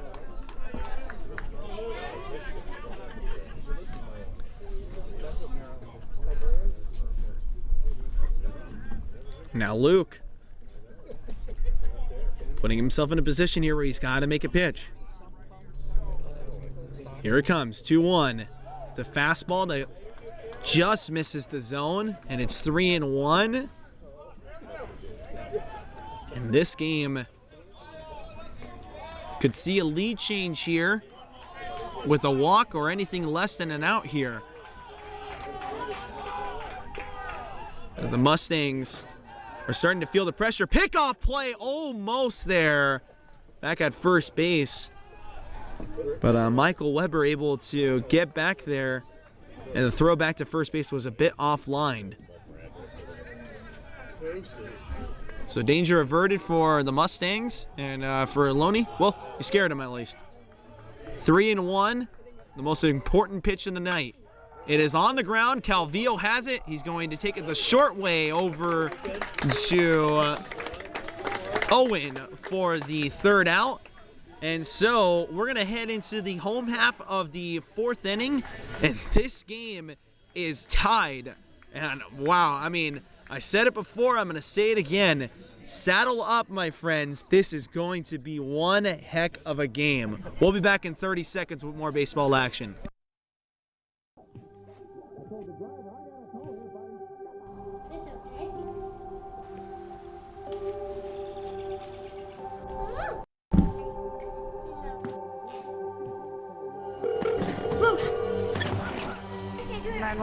is your emergency?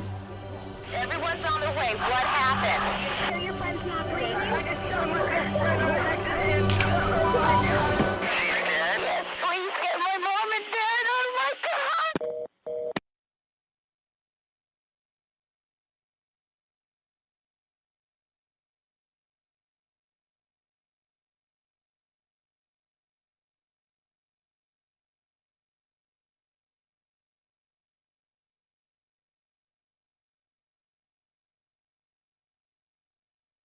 And we are back, and I would like to thank, we got 53 people listening live. Wherever you are, no matter what colors you are wearing, thank you for joining us. It has been one heck of a game so far, you know, you just have that feeling that that's exactly what it was going to be. With a 5-5 score, let's go through the line so far. 5 runs scored by Los Medanos off of 5 hits and 2 errors for the Renegades. 5 hits off of 5 runs off of 3 hits, and 1 error committed. And, you know, it's not been, you know, there's not been very much power approach by either of these two lineups. It's just been fundamentally good base running, forcing the issue, forcing the opposing team to make errors, capitalizing on those errors, not getting picked off, getting good steals. You know, just all the fundamentally basic stuff about baseball just turned up to 11 here by both teams, showing great discipline as Owen stands in and pops this one straight up to center field. And so shallow that the shortstop is going to come in, but the center fielder calls him off, and that is your first out.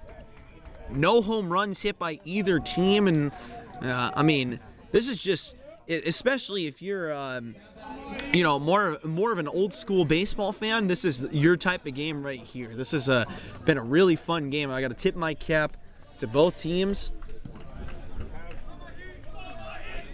And standing into the box now is Mahi. And Mahi lines this one high and deep to left field, angling to the 315. Bye, baby! And history's once again in the making here at Ohlone College, as Mahi just hit the first home run of the season for the Renegades, his first as a college athlete, and that's got to feel really great. Puts the Renegades back in the lead. That's your first bye-bye baby of the season. Let's get a hashtag bye-bye baby going in the chat for these Ohlone College Renegades. Wow. Here now is the cleanup hitter, Cameron Calvillo. And Calvillo gets extended, but fouls this one off to the right side.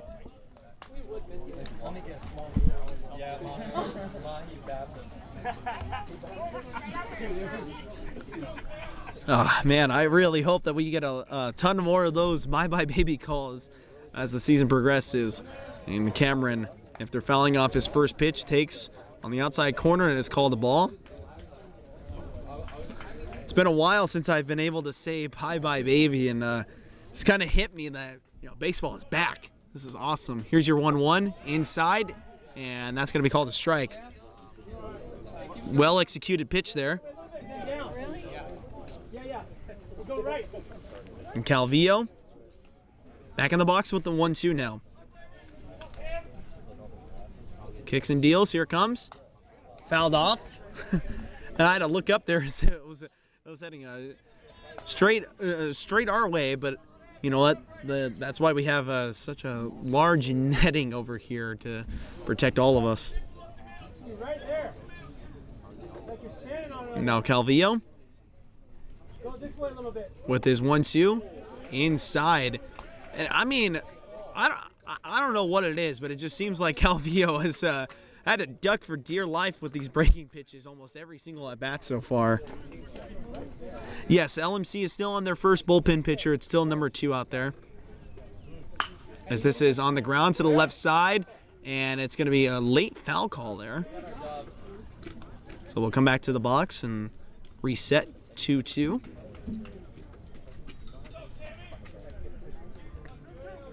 That was hit deep into the to the hot corner, and I'm pretty surprised that the third baseman was able to catch up to it. It was one heck of a play by him. Calvillo didn't really get a good jump out of the box. I think he might have been thrown out on that play as he lines this one to the right side. Diving play by the first baseman, knocks it down, gets it back over to the pitcher covering, and Calvillo is able to beat it out anyways. Wow. That's just that's one of those times where you're just like, man, you got to feel bad for a guy. A great play there by the first baseman, diving all out for it there on that play. Let me see if I can get the name there. That's Weber. Weber just absolutely giving it all the effort that he had there. And it just looks like just a regular old single. And, you know, it's just the humbling of baseball sometimes. And the next batter up is Jackson, as Calvillo was tested back at first base to no avail. And Jackson Nystrom not favored in this matchup, as he's a right-hander facing a right-handed pitcher. Here comes the first pitch. It's a fastball that misses the zone.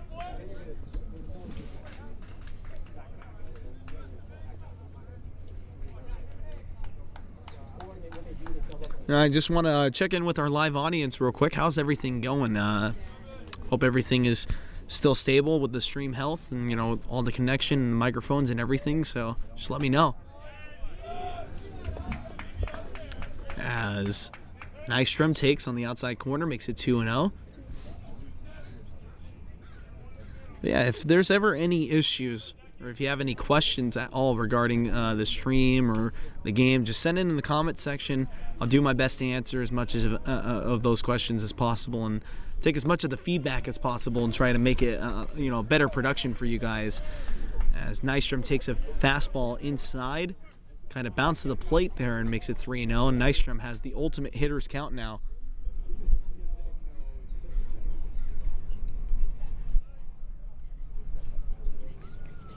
Here comes the 3-0. Fastball in there for a strike, and I imagine Nystrom was getting the take all the waistline there. Otherwise, that looked like a great pitch to take out to left field and go join the other home run ball out straight away left field by that 315 sign. So here's your 3-1. Nystrom awaiting. Pitcher gets the sign, kicks and deals. Calvillo is going, but it's a pitch on the outside corner for a ball, so that'll walk Nystrom, and there are now 2 runners on with 1 out. Coming to the plate is Kyle Olympia. So Ohlone College scored. They put up a 5-run inning in the second inning, 2 of which coming off of a ground rule double. And recently there was a home run hit by Mahi that broke our tie, and that was just earlier in the 4th inning.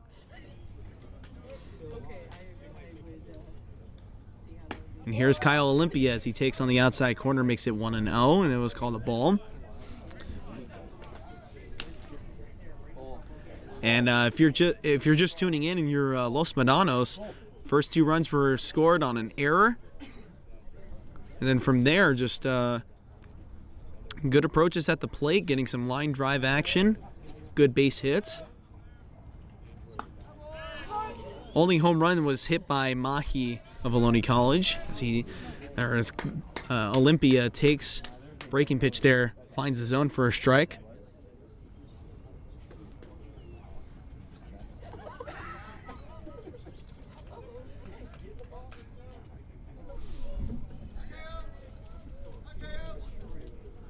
Now Olympia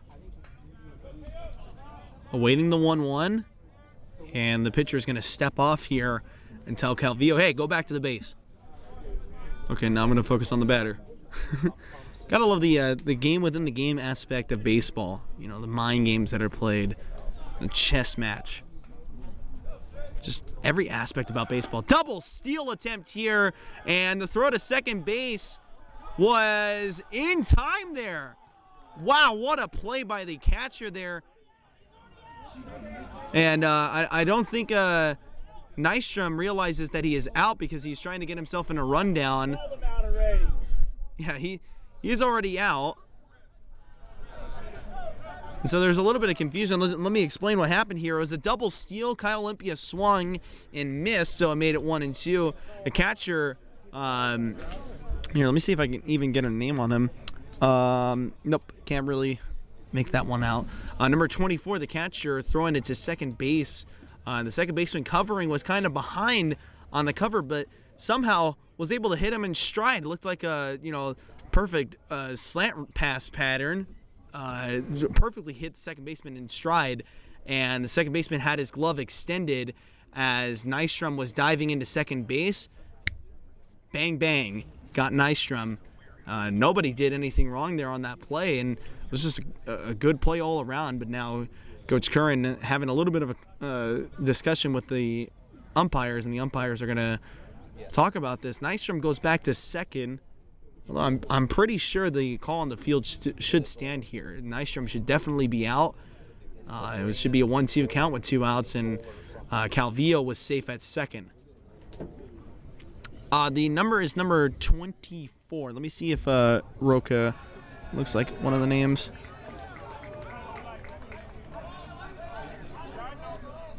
No, the catcher's last name starts with an L. As Nystrom is going to be officially called out.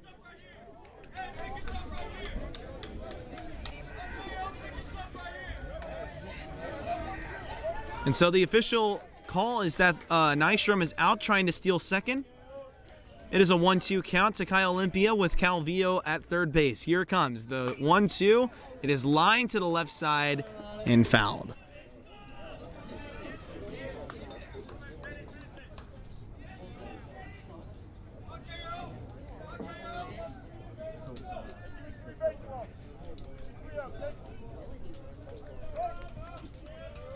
Oh, no worries, Madeline.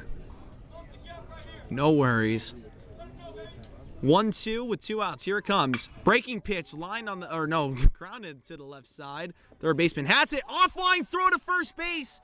In time for the out. What an acrobatic play there by Michael Weber as the throw took him offline, and he took his foot off the bag, and he noticed it almost immediately, was able to smack his foot back down on the line, or on the base, to record the final out there. And so Ohlone College is going to strand 2 of them, but they do score off the Mahi home run. We're going to head to the top half of the 5th inning. The score, 6-5 Renegades. We'll be back in 30 seconds.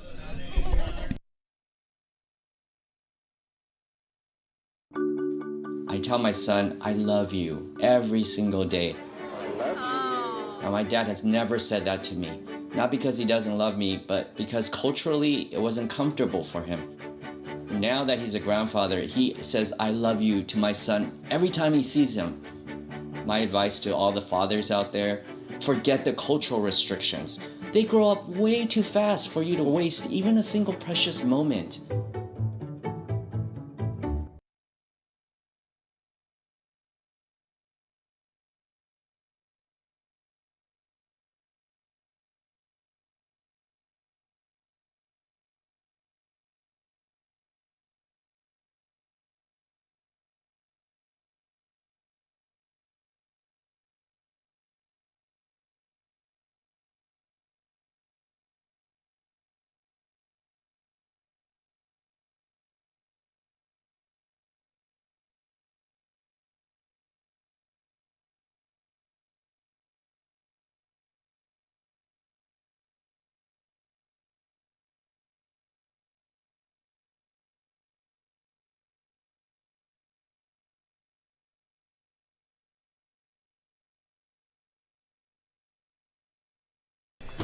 All right, and here we are back at the Ohlone College Renegade Field, and we are back with some more baseball action.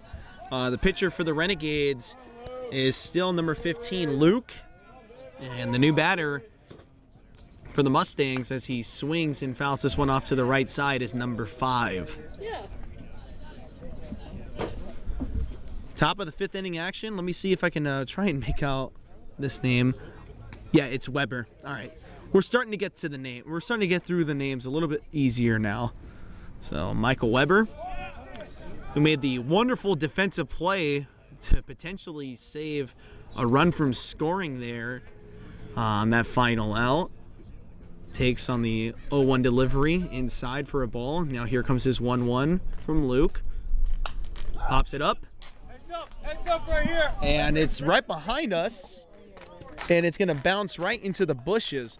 Now be careful. A couple of months ago, there was a gardener snake that liked to, show up every once in a while. So, and that's where he liked to go because there were some hot dogs for him during the postseason. All right, eyes back forward now as Weber is in the back seat here. 1-2. Swing and a miss, strike 3.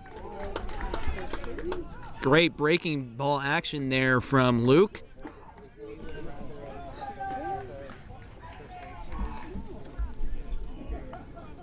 And the new batter is going to be LaFell. Yes, comment section, you guys are undefeated so far. Thank you so much for your help. Usually I give myself about maybe 2 hours to kind of cycle through all the names and statistics and whatnot. But I had to run down here 30 minutes before game time, right in the middle of class. My class is just getting out right now, funny enough. As the first pitch to LaFell is a strike, and it's 0-1. LaFell fouls this one off to the left side, and now it's 0-2.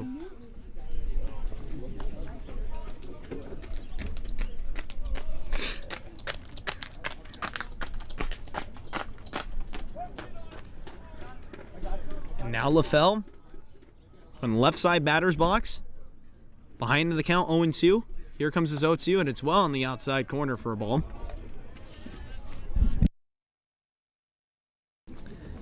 And this at-bat does favor LaFell as he is a left-hander facing a right-handed pitcher. Here comes the 1-2. Outside for a ball.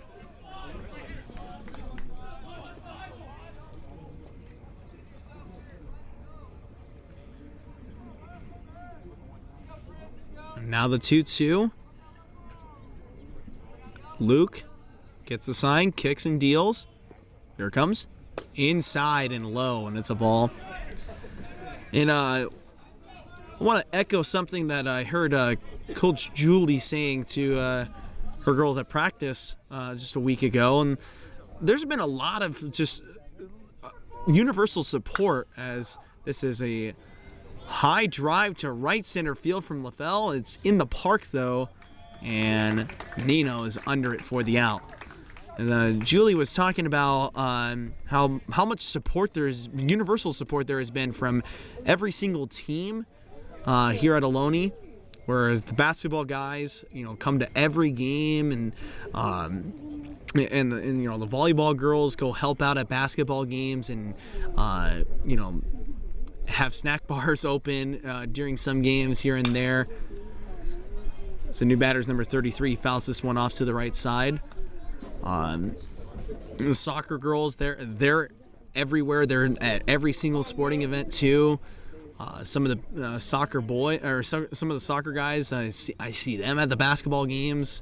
Now we see the entire softball team here, and also 2 fundamental members of the volleyball team from this year, all here in support of the Ohlone College baseball team for opening day.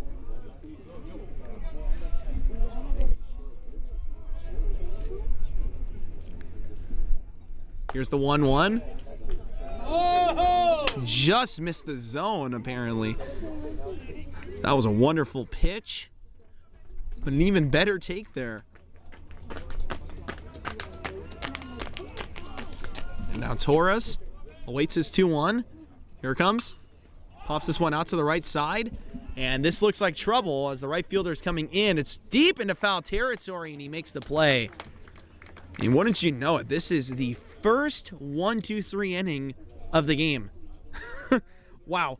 First time anything normal has happened so far today, and let's see if that continues. I'm pretty sure we don't want that trend to continue. We want more weird stuff. We like weird baseball. We'll be back in 30 seconds.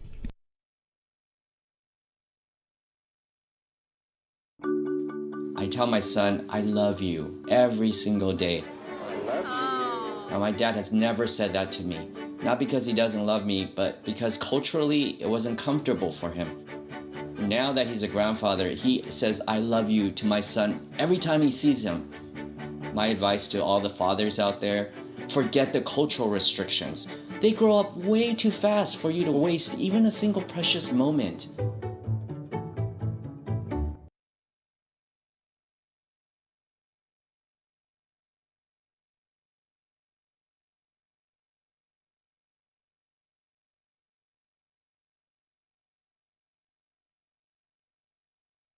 All right, and we are back as I see a very, very enthusiastic Stevie Hom. He's going over to coach at first base.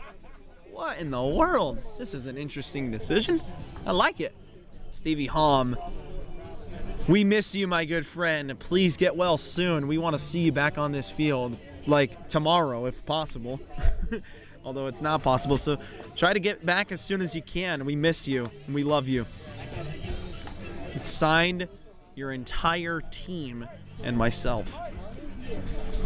Then let's go over, before the next batters come to the plate for Ohlone, let's go over some of their next matchups. We got Contra Costa coming home on Monday the 30th. Contra Costa, I believe they came here last year, and it was a 15-0 game. Ohlone College won. That is 2 p.m. start time. Trying to remember here, as I do have a class around that time. Might not be able to broadcast that game, unfortunately. Then we got 3 games set against San Bernardino Valley. Those are the next home games. The 9th, the 10th, the 11th of February. But before then, Moore Park on Thursday the 2nd, Friday the 3rd, and then Bakersfield on Saturday the 4th. And as I kept on saying before, but I'm going to keep on saying because this is a really big game coming up. Home game for softball Thursday at 3 p.m. 100% going to be broadcasted here on this very channel. 3 p.m. start time. Come on out, or at least show up to the stream. As Shea Upton is going to take a pitch on the inside corner for a ball. We got a new pitcher on the mound. It's a left-hander, number 21. So my comment section, get on it if you can. And his 1-0 delivery in there for a strike makes it 1-1.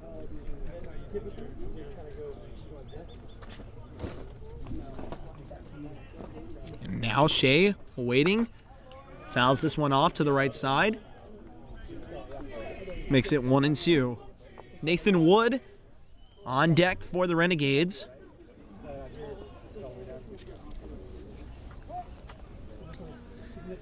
And Shea Upton would like for him to have a base runner, if possible. Here comes the 1-2. And it is popped up to the right side in the infield. First baseman has it for the out.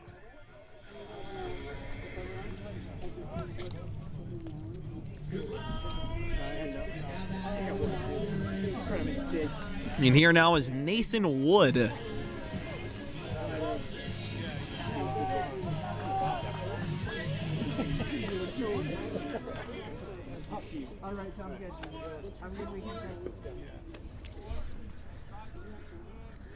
Now Nathan standing in the box looking to try and lay down a bunt, and that first pitch, it looked like a fastball, maybe even a slider. Didn't quite see too much tail on it, but it might have been a slider because it ran so far inside on him. So here's your 1-0. Kicks and deals. Wood trying to bunt, and he line drive bunts it. If that had stayed fair, that would have 100% went into the glove almost perfectly of Weber out over there at first base.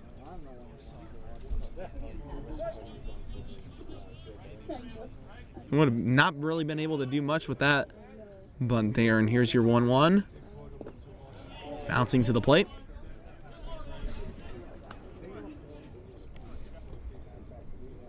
And we got Allison Wood in the chat.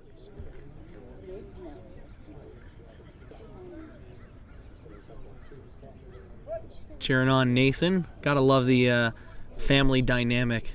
A lot of family members tune into these streams, listening to their family members wherever they are, at home, at work, as Nathan Wood takes inside for a strike there.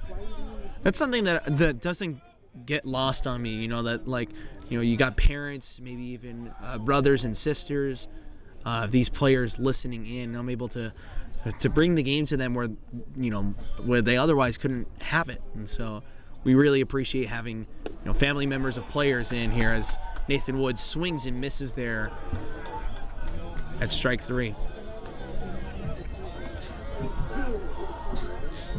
Here now is Jaden.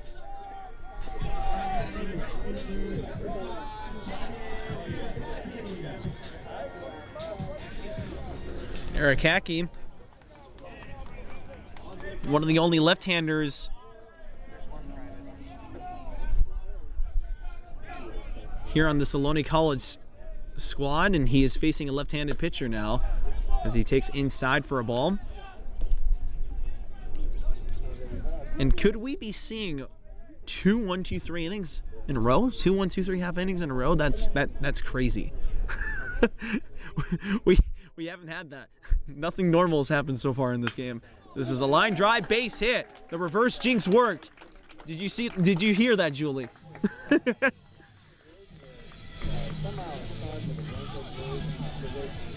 And here comes Nino as he is playing. Gotta love his walk-up music. Walk it like a hurricane. Man, it is going to be a very interesting conversation as I will be soon conducting interviews on the basketball, both basketball teams, as well as both the softball and the baseball team. As Nino lines this one to the left side for a base hit. It is off the glove of the third baseman, and Jaden's going to instinctively stay at second there as he thought he might have had an opportunity, but that was right when the left fielder was able to rally it, get it back in, hit his cutoff man. So best choice to just stay at second. You got 2 runners on now, and you got Owen now up for the Renegades. Lefty versus a lefty here. This is going to be interesting. Here comes the 0-0. Inside strike. There's a nice fastball there. And now the catcher, LaFell, is going to go in. Talk to the pitcher, number 21.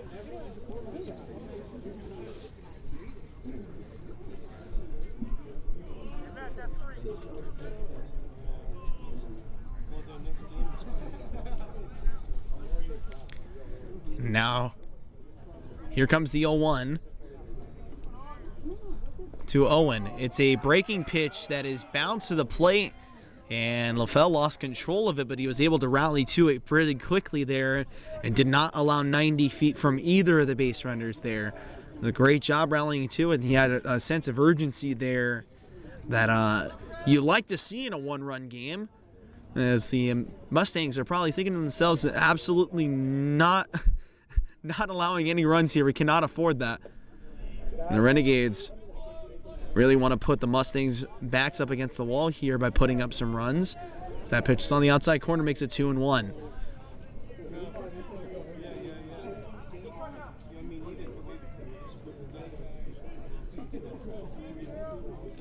So now the 2-1. Owen takes inside a fastball, makes it 3-1.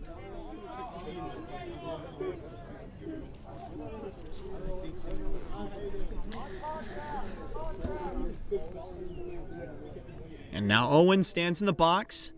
LaFell giving the sign.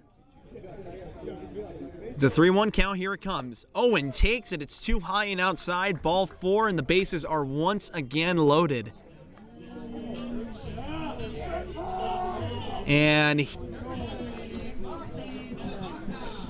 Mahi Tabata, and Mahi hit a home run back in the 4th inning. That was only an inning ago, which is hard to believe as we are in the 5th inning here. In the bottom of the 5th inning, we are 2 hours, 5 minutes and 50 seconds here of total play time. This has been a pretty long game to start the season here, as the first pitch is in there for a strike, makes it 0-1.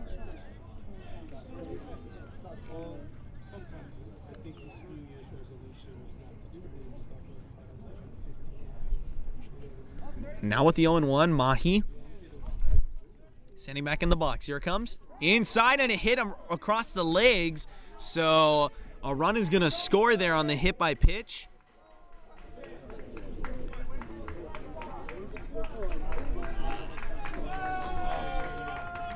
And the Renegades are going to improve their lead by a run. It's now 7-5, and here comes Cameron Calvillo. And he is a right-handed hitter against a left-handed pitcher, and we saw Cameron Calvillo really excel against left-handed pitching last year for the Renegades. The Renegades really struggled against left-handers. Calvillo was one of the only more consistent batters against left-handed pitchers, and he's batting in the cleanup spot here, and the biggest spot of the season so far for him. Here it comes. Fouled off to the right side. Makes it 0-1.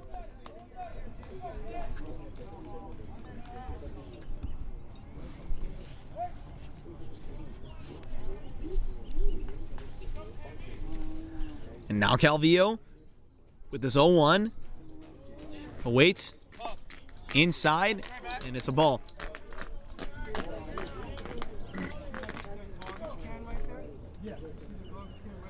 On deck for the Renegades is going to be Jackson Nystrom. He's a right-hander also.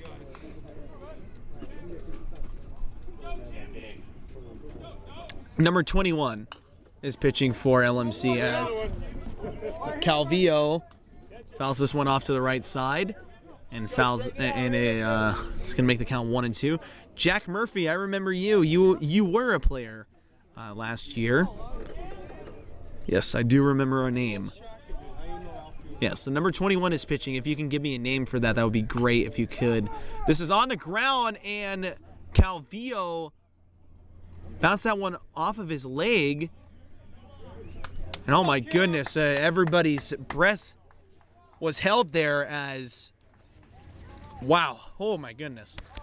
We do know about Calvillo's history in the offseason. We told you guys he had tore his meniscus in the fall. And when he went down, his legs were shaking. I mean, my heart just skipped a beat just a minute ago. He's now back in the box. He fought that one off inside. Here's your 1-2 again. And he fights this one off inside again. It's just going to be a ground out, though. A 3 unassisted there for Weber, and that'll end the inning. When we come back, we'll be in the 6th inning, and Ohlone College will be leading by 2 runs. 30-second timeout.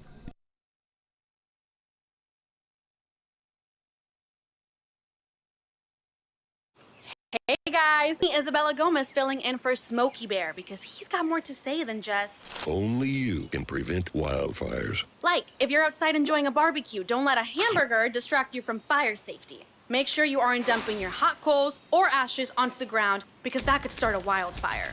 So take wildfire prevention seriously and let's save the world one day at a time. Juntos con Smokey Bear, podemos hacerlo.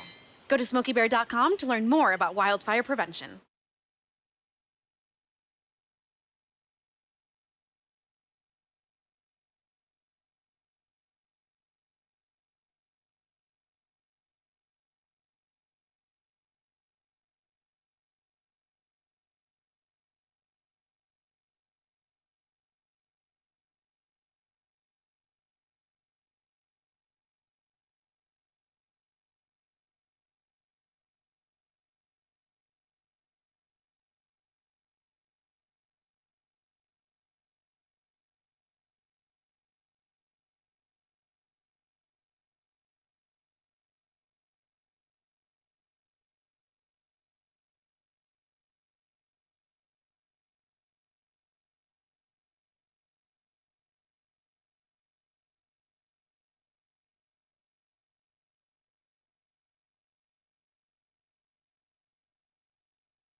All right, we are back. I forgot to clear the bases here.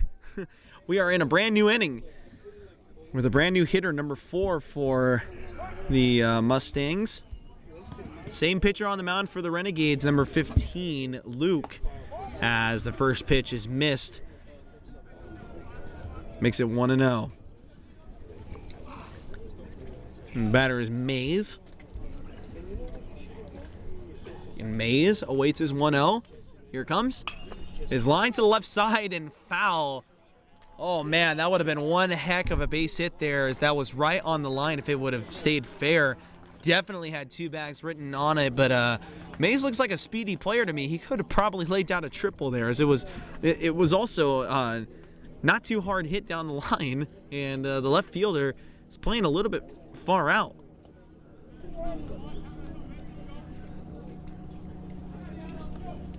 It's the 1-1 is bounced to the plate, makes it 2-1.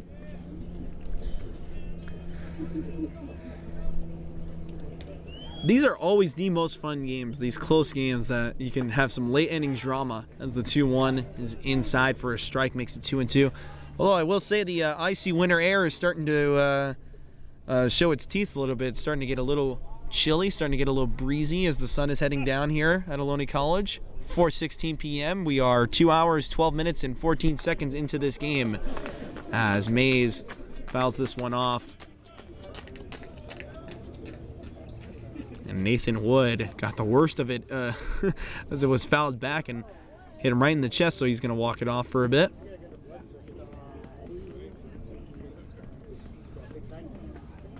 I mean, it's not too easy being in the squat all day and then getting smacked by a line drive foul ball. Here's your 2-2. Too high. It's going to make it 3-2.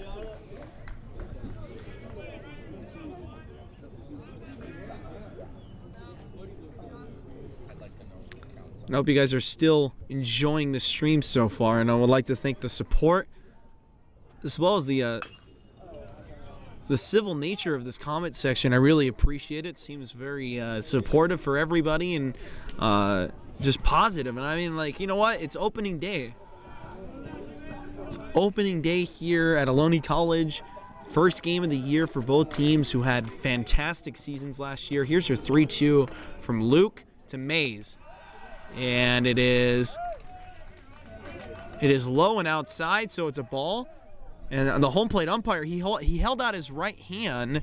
I thought he was going to call a late strike there, and I was about to say, no, that is not a strike. That should be a walk, but he was actually trying to issue a warning to the Los Medanos bench, and I'm not sure why. Didn't seem like they were being excessive at all. They were just excited because they got a base runner, and it's a huge base runner because the tying run is now at the plate and Gwynn, as Mays is going to be tested at first base.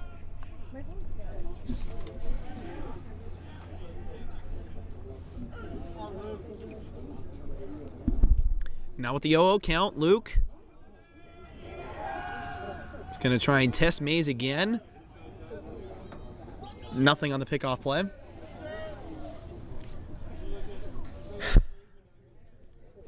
And now Luke gets the sign from Nathan Wood. And Wood called for a fastball, and it misses the zone.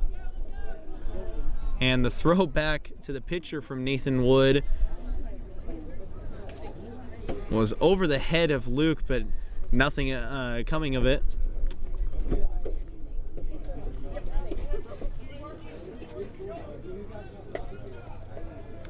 So the count is now 1-0, and I'm all disoriented as the sunset is completely blinding the scoreboard here, and it's a little bit hard to see the numbers on the scoreboard now, as this pitch is going to be wild here on the 1-0 delivery. Makes it 2-0. It gets behind Nathan Wood as he tried to prop back up to catch it. Popped right out of his glove, and Mays moves up to second, puts himself in scoring position.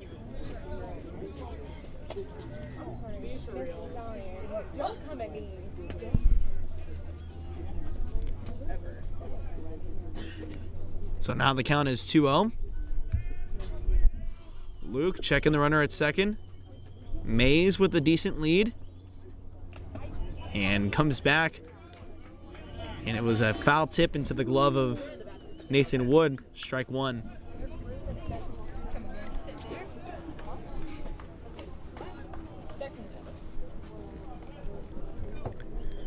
Now with the 2-1. Luke looking to try and execute here with another pitch. Another good pitch as this is a bunt, and it's bounced to the plate. Nathan Wood able to control it, but Mays was going there on the pitch, and with the bouncer to the plate, Nathan Wood gave it a good opportunity there, but Mays is able to take third base pretty much uncontested there. Nathan almost had a chance at it, but it bounced away from him twice.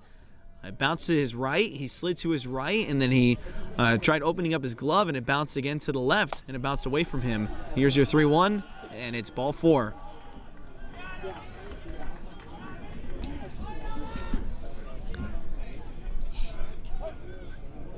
And so now the tying run is at first. And coming to hit now is Roca, number 11, and he is going to service as the go-ahead run here. We're in the top of the 6th inning. 5 hits for Los Medanos and 2 errors.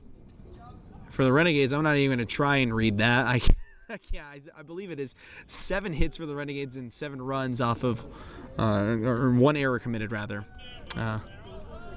Here we go. Luke with the most important at-bat of the game here. Starts it off with a fastball.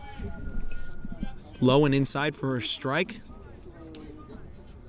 I mean, for either side, this really is the most crucial at-bat here.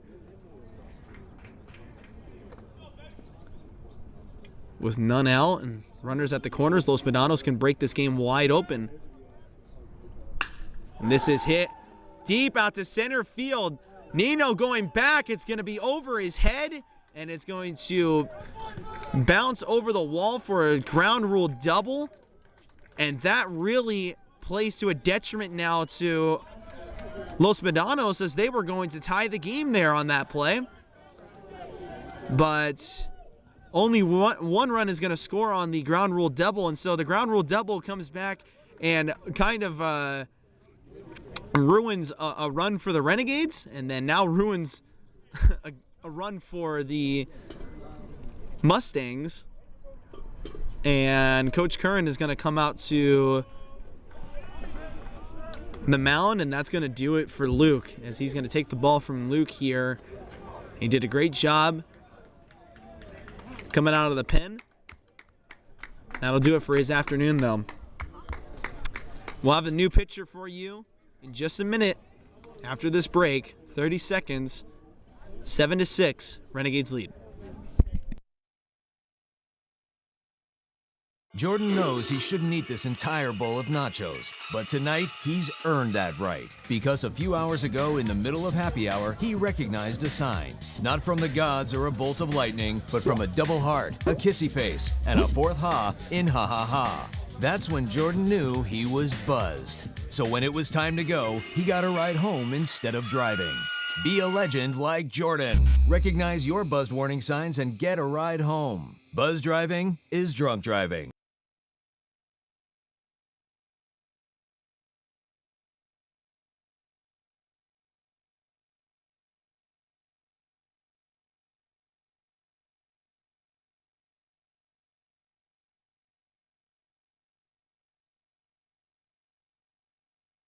All right, and we are back, and Griffin Allen is the new pitcher. He is a freshman, so one of the many new faces. 6'4" freshman, 270 pounds, from San Jose, California. Went to Valley Christian High School.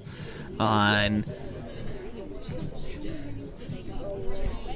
he's going to be inheriting 2 runners on with no out in the most crucial inning of the game so far. And the Renegades absolutely need to find a way to get out of this inning.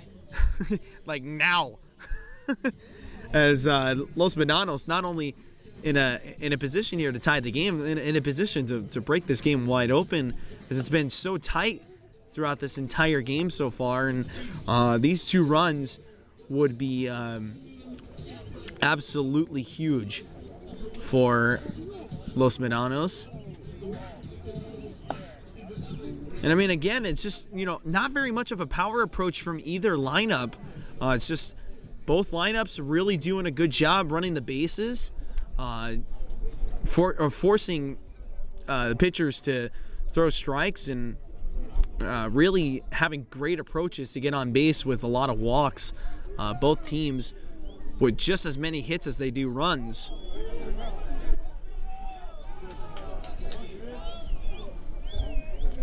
And standing in now is going to be number 18. So he takes a breaking pitch on the outside, makes it 1-0.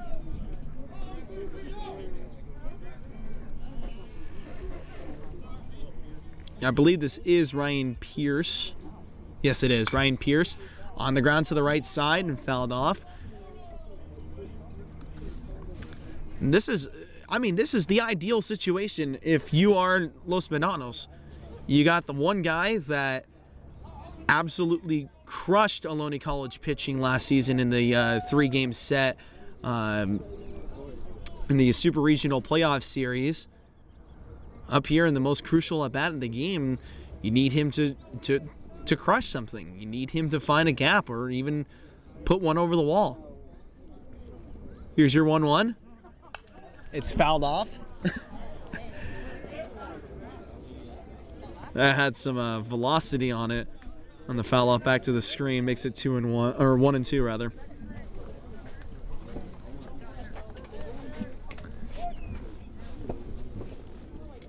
So Griffin ahead in the count here, and this is a definite strikeout situation. As really, any contact, unless it's a really hard hit ground ball, could score a run here. This is a weakly hit bouncing play. Olympia has it. He's going to have no play at home, and he throws it over the first baseman's head, and Los Medanos is going to take the lead on the throwing error by Kyle Olympia.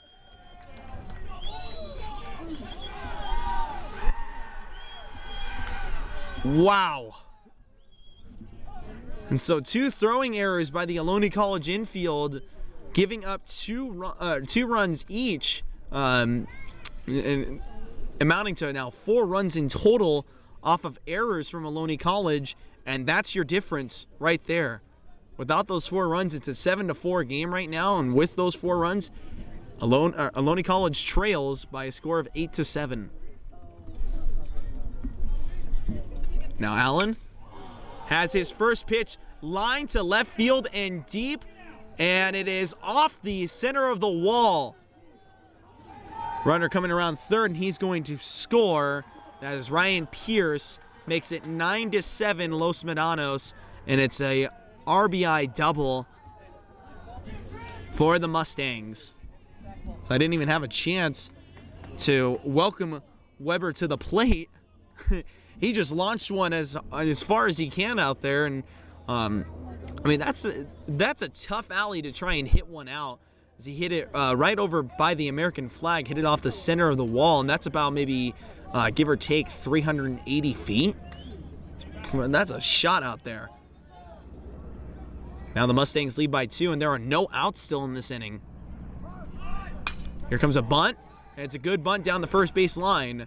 And he's going to dive and be safe at first base. And on the play, the runner from second moves up to third. So you got runners at the corners now. And that was Colton Trudeau with the head first dive there on the bunt.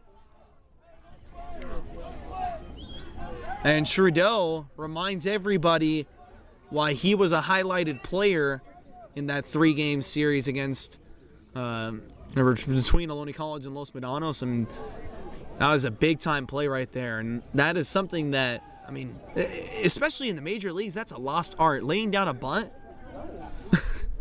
I'd be surprised if a lot of people in this day and age, my age, don't even know what small ball even means.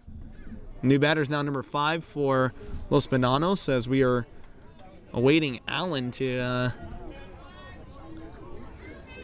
get going here on the mound. He's got to be a little bit rattled, I would think.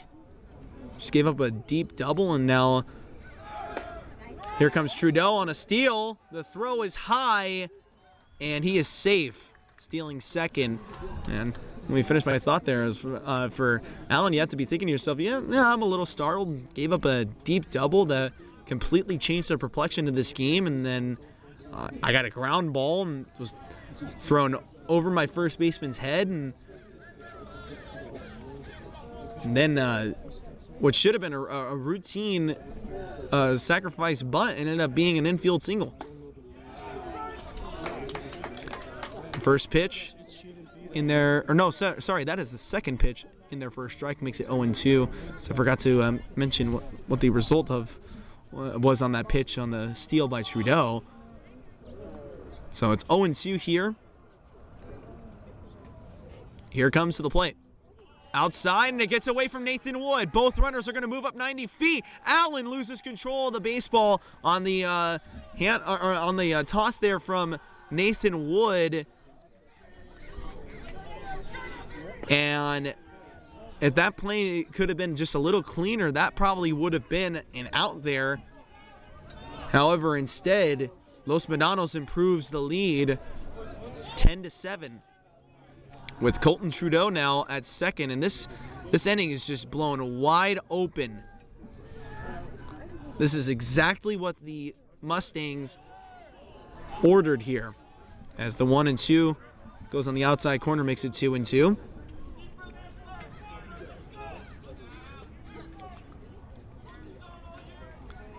Griffin Allen now with this 1-2, steps off.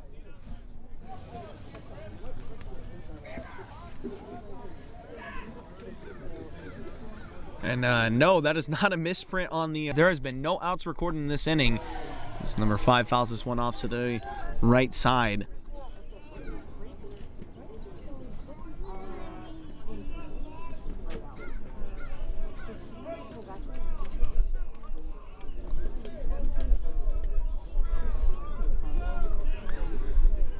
And now Griffin Allen needs to execute here on this 2-2.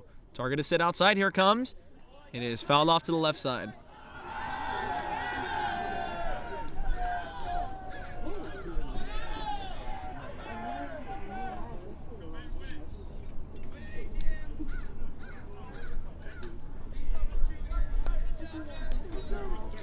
So we're going to reset now.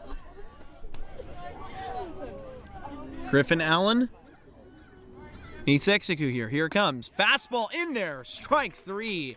Swinging strike 3 there. And a much needed first out. You have to be thinking to yourself now, if you're a Renegade, I mean, at least I'm thinking this. Wow. All that for the first out. All right.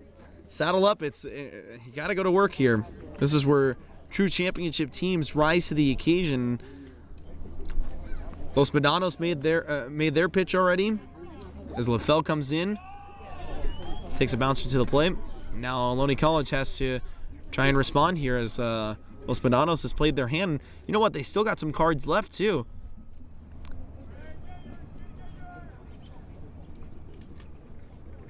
First rule of poker, just don't show your hand. A 1-0 is in there for a strike. And well-played umpire giving another dugout violation to Los Medanos.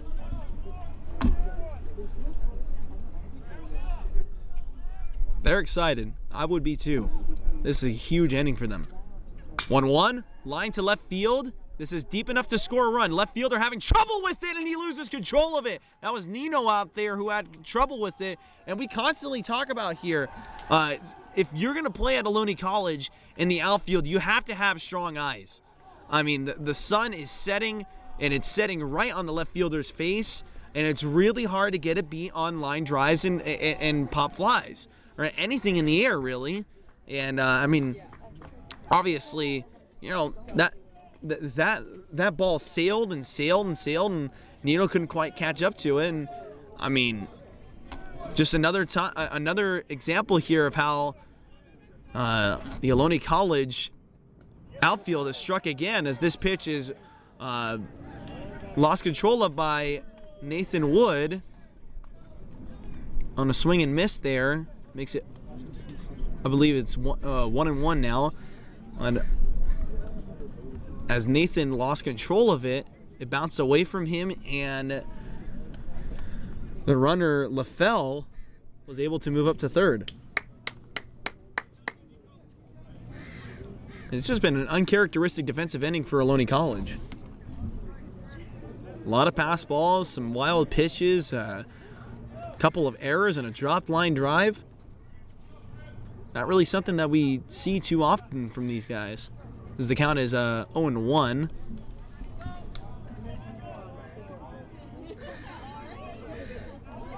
And we're quickly running out of daylight here. We're only in the 6th inning. Line drive to the right side, fouled off. Oh, you guys can't even see the count now for some reason. Interesting.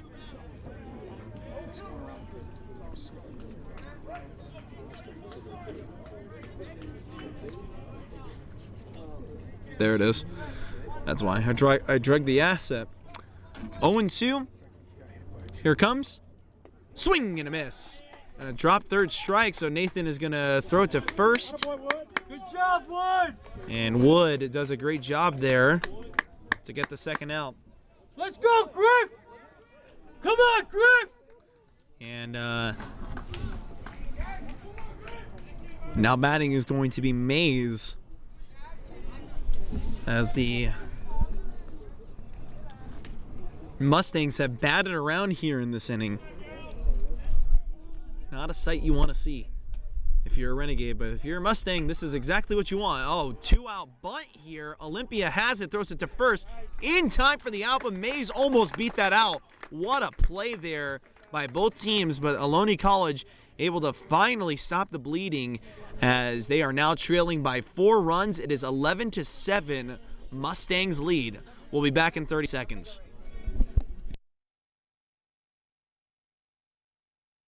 Hey guys, it's me, Isabella Gomez, filling in for Smokey Bear because he's got more to say than just... Only you can prevent wildfires. Like, if you're outside enjoying a barbecue, don't let a hamburger distract you from fire safety. Make sure you aren't dumping your hot coals or ashes onto the ground because that could start a wildfire. So take wildfire prevention seriously and let's save the world one day at a time. Juntos con Smokey Bear, podemos hacerlo. Go to smokeybear.com to learn more about wildfire prevention.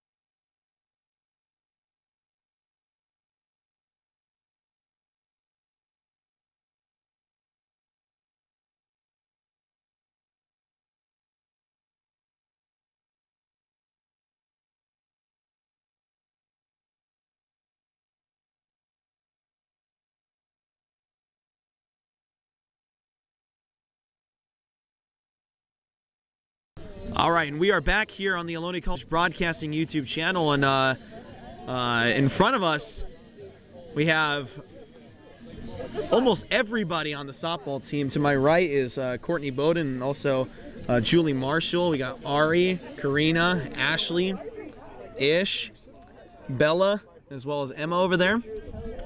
And again, I know I keep on saying it, but I mean, it's a huge thing for us. Opening day for softball. I'm telling you, y'all got to be out there or at least come to the stream. Thursday, 3 p.m. start time. It is going to be exciting. Cannot wait. That is something I am like on the edge of my seat about.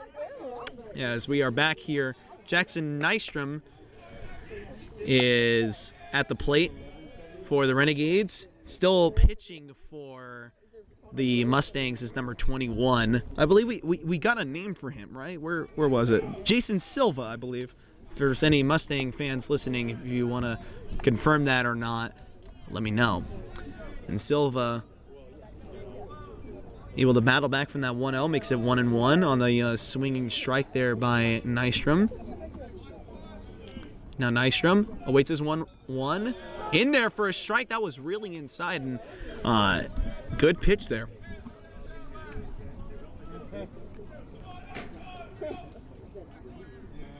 Makes it 1-2. I can actually see the scoreboard now. 9 hits for for the Mustangs, 11 runs, as that's a pitch on the outside corner for a ball. 2 errors committed, and for the Renegades, 7 hits, 7 runs, 2 errors. And those 2 errors are fundamental for the, monumental rather, as Nystrom swings and misses there, strike 3. Monumental errors by the Renegades, as there were 2 throwing errors in the infield on relatively routine plays, and both resulting in 2 runs scoring. 4 runs scored by the Mustangs in with those 2 errors combined. If you just quickly, just some quick math will tell you those 4 runs, if they don't exist, it's a tie game right now. But now the Renegades trail by 4, as Kyle Olympia is in the count now 1-1.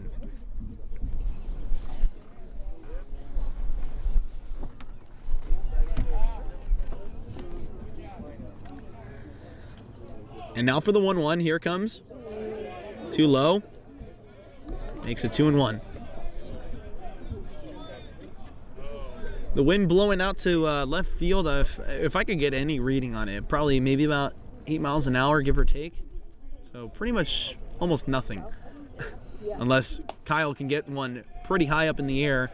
As the we are up on a hill, so the more the more elevation, the more carry. The 2-1 was taken inside. It's a 3-1 count now. Here it comes. Inside. He walked him. And the Renegades are doing a great job getting runners on. They just got to get them across now. Get some more on, get some across. We got a substitution here for the Renegades. This is Joe Silva. And Joe Silva is one of the only returners. He's coming in for Shea Upton. And we got a counter move coming in from the Mustangs potentially here. Or is it just a mound visit? It looks like it's just going to be a mound visit, so hold off there on the counter move. And Joe Silva has got some power in his bat. Saw him hit a couple of home runs during batting practice yesterday.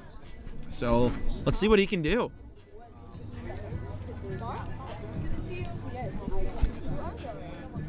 Silva and I were talking, and he was really just excited for today's game. He wanted to get out there, and he told me I might not start, but I know my number is gonna get called eventually. And when it does, I want to just perform. I believe it is Michael Weber who is playing first base. Give me a minute here.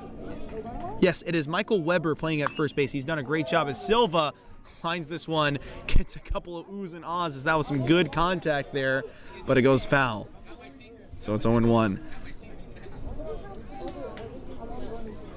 Yeah, Weber is playing at first base, and he's done a fantastic job today. He's actually saved a couple of errors from happening. And Silva, now with the 0-1, on the ground to the right side and fouled.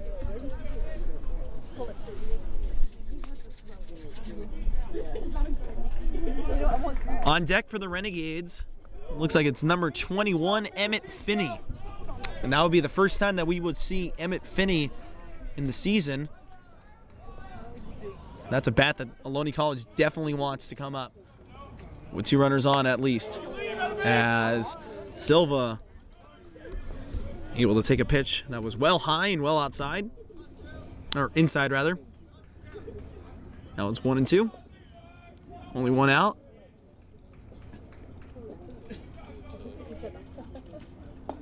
And Silva swings and misses there at a breaking pitch. And Silva strikes out Silva. How funny is that? Jason Silva striking out Joe Silva. And here comes Myanthony now. Oh, you know what? I do wonder.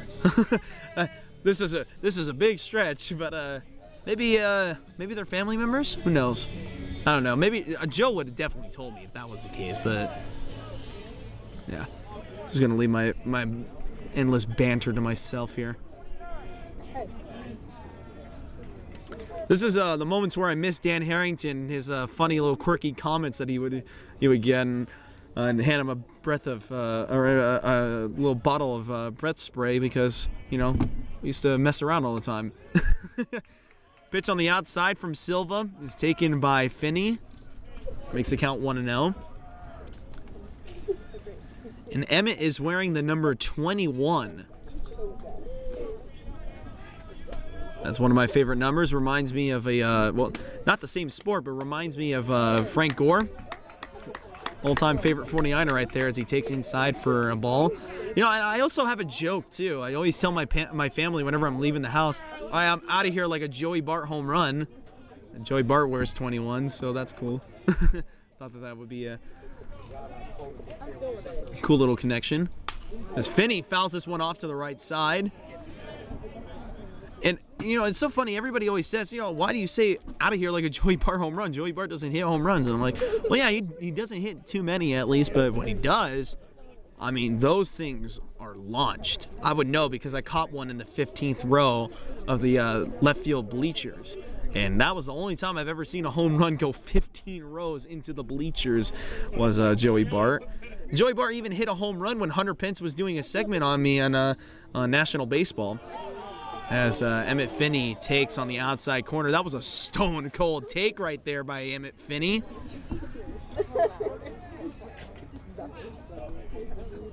And it was a good job by him because that was a ball. So 3-1. Finney, line drive to left. It is gone. Bye, baby. And that was an absolute bomb. If any of you have been here at Ohlone College, you know that there's a brick wall about maybe 20 feet beyond the home run wall and the home run fence over there in left field, and it landed right on that wall. That is about maybe 340 feet that Myanthony just absolutely blasted that to, and really keeps this game alive for the Renegades. What a job by Finney. Is that a 2-run? It was a 2-run homer, and this game is 11-9. Here now is number 5, Jaden. Did you get it? I got it.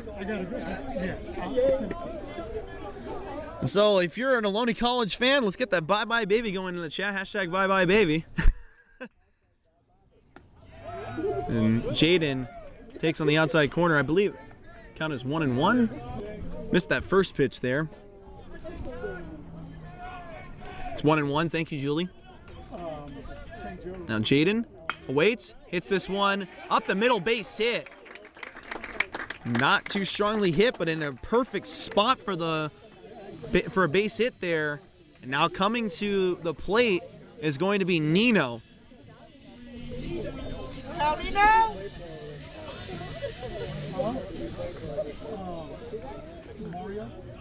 And I need Nino to harness all the energy of all the metal music that he and I listen to tie this game by putting one over the wall and left potentially. As he takes inside for a strike. Yeah, Nino!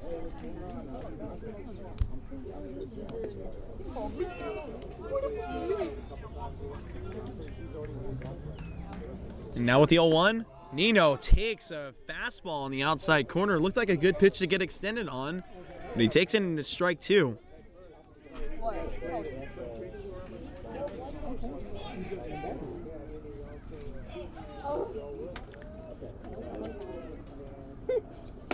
And Nino checks his swing there, no swing.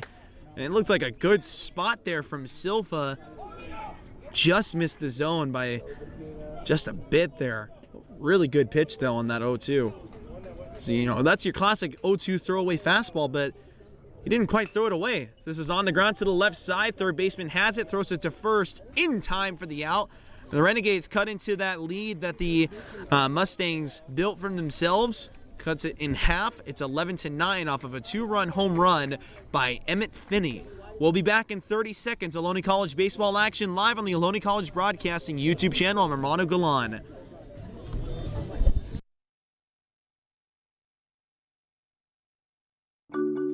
I tell my son, I love you every single day. Now, my dad has never said that to me. Not because he doesn't love me, but because culturally it wasn't comfortable for him. Now that he's a grandfather, he says, I love you to my son every time he sees him. My advice to all the fathers out there, forget the cultural restrictions. They grow up way too fast for you to waste even a single precious moment.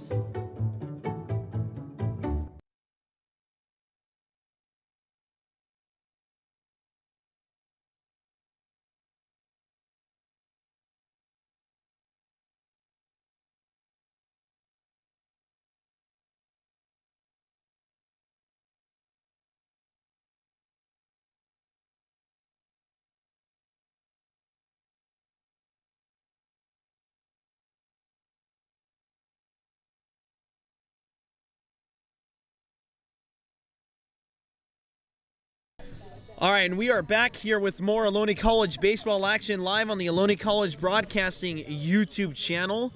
I mean, this was awesome. This has been awesome so far. As I'm seeing my bit rate drop excessively, I want to make sure that everything is good. So, if you guys in the comment section, could you let me know if everything is stable? Or is anything breaking up? Is anything chippy? And there we go. My bit rate's back up to normal. All right, we're good. No changes, despite a couple of defensive changes. We got Will Imberg at first base for Ohlone College. No change on the mound, though. So that was a first pitch fastball for a strike there by Griffin Allen. Has Ray or Joey pitched for Ohlone College, Luis Ricardo? No. As that is a check swing called strike there by the first base umpire. And it's 0-2, and I can't see the number on the scoreboard, and I believe this is number 3. Let's see. Yep, it's Gwyn. All right, thank you, Allison Wood. And Chief Chris Warden, as that fastball is on the outside corner, called a ball.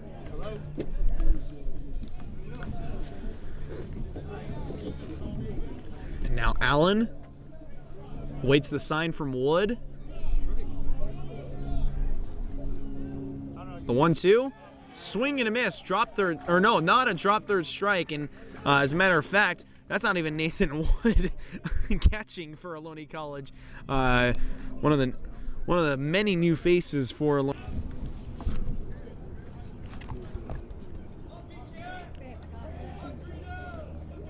It is Cavian Nugan, I believe that is how you pronounce his name. Haven't really gotten the chance to meet him yet. There's so many new faces on this Ohlone College side. And Allen starts his first at bat there with the first pitch strike. The new batter is going to be Roca, number 11, batting from the right side. Here comes his second, or his strike, makes it 0-2 now. I want to see if I can access the analytics for the stream real quick. As Allen gets this, Nugent awaits, Allen pitches, and it's a breaking pitch in there for a strike. And so it was actually 1-1, so now it's a 1-2. 1,144 viewers, as there's a strike called, strike 3 from Allen.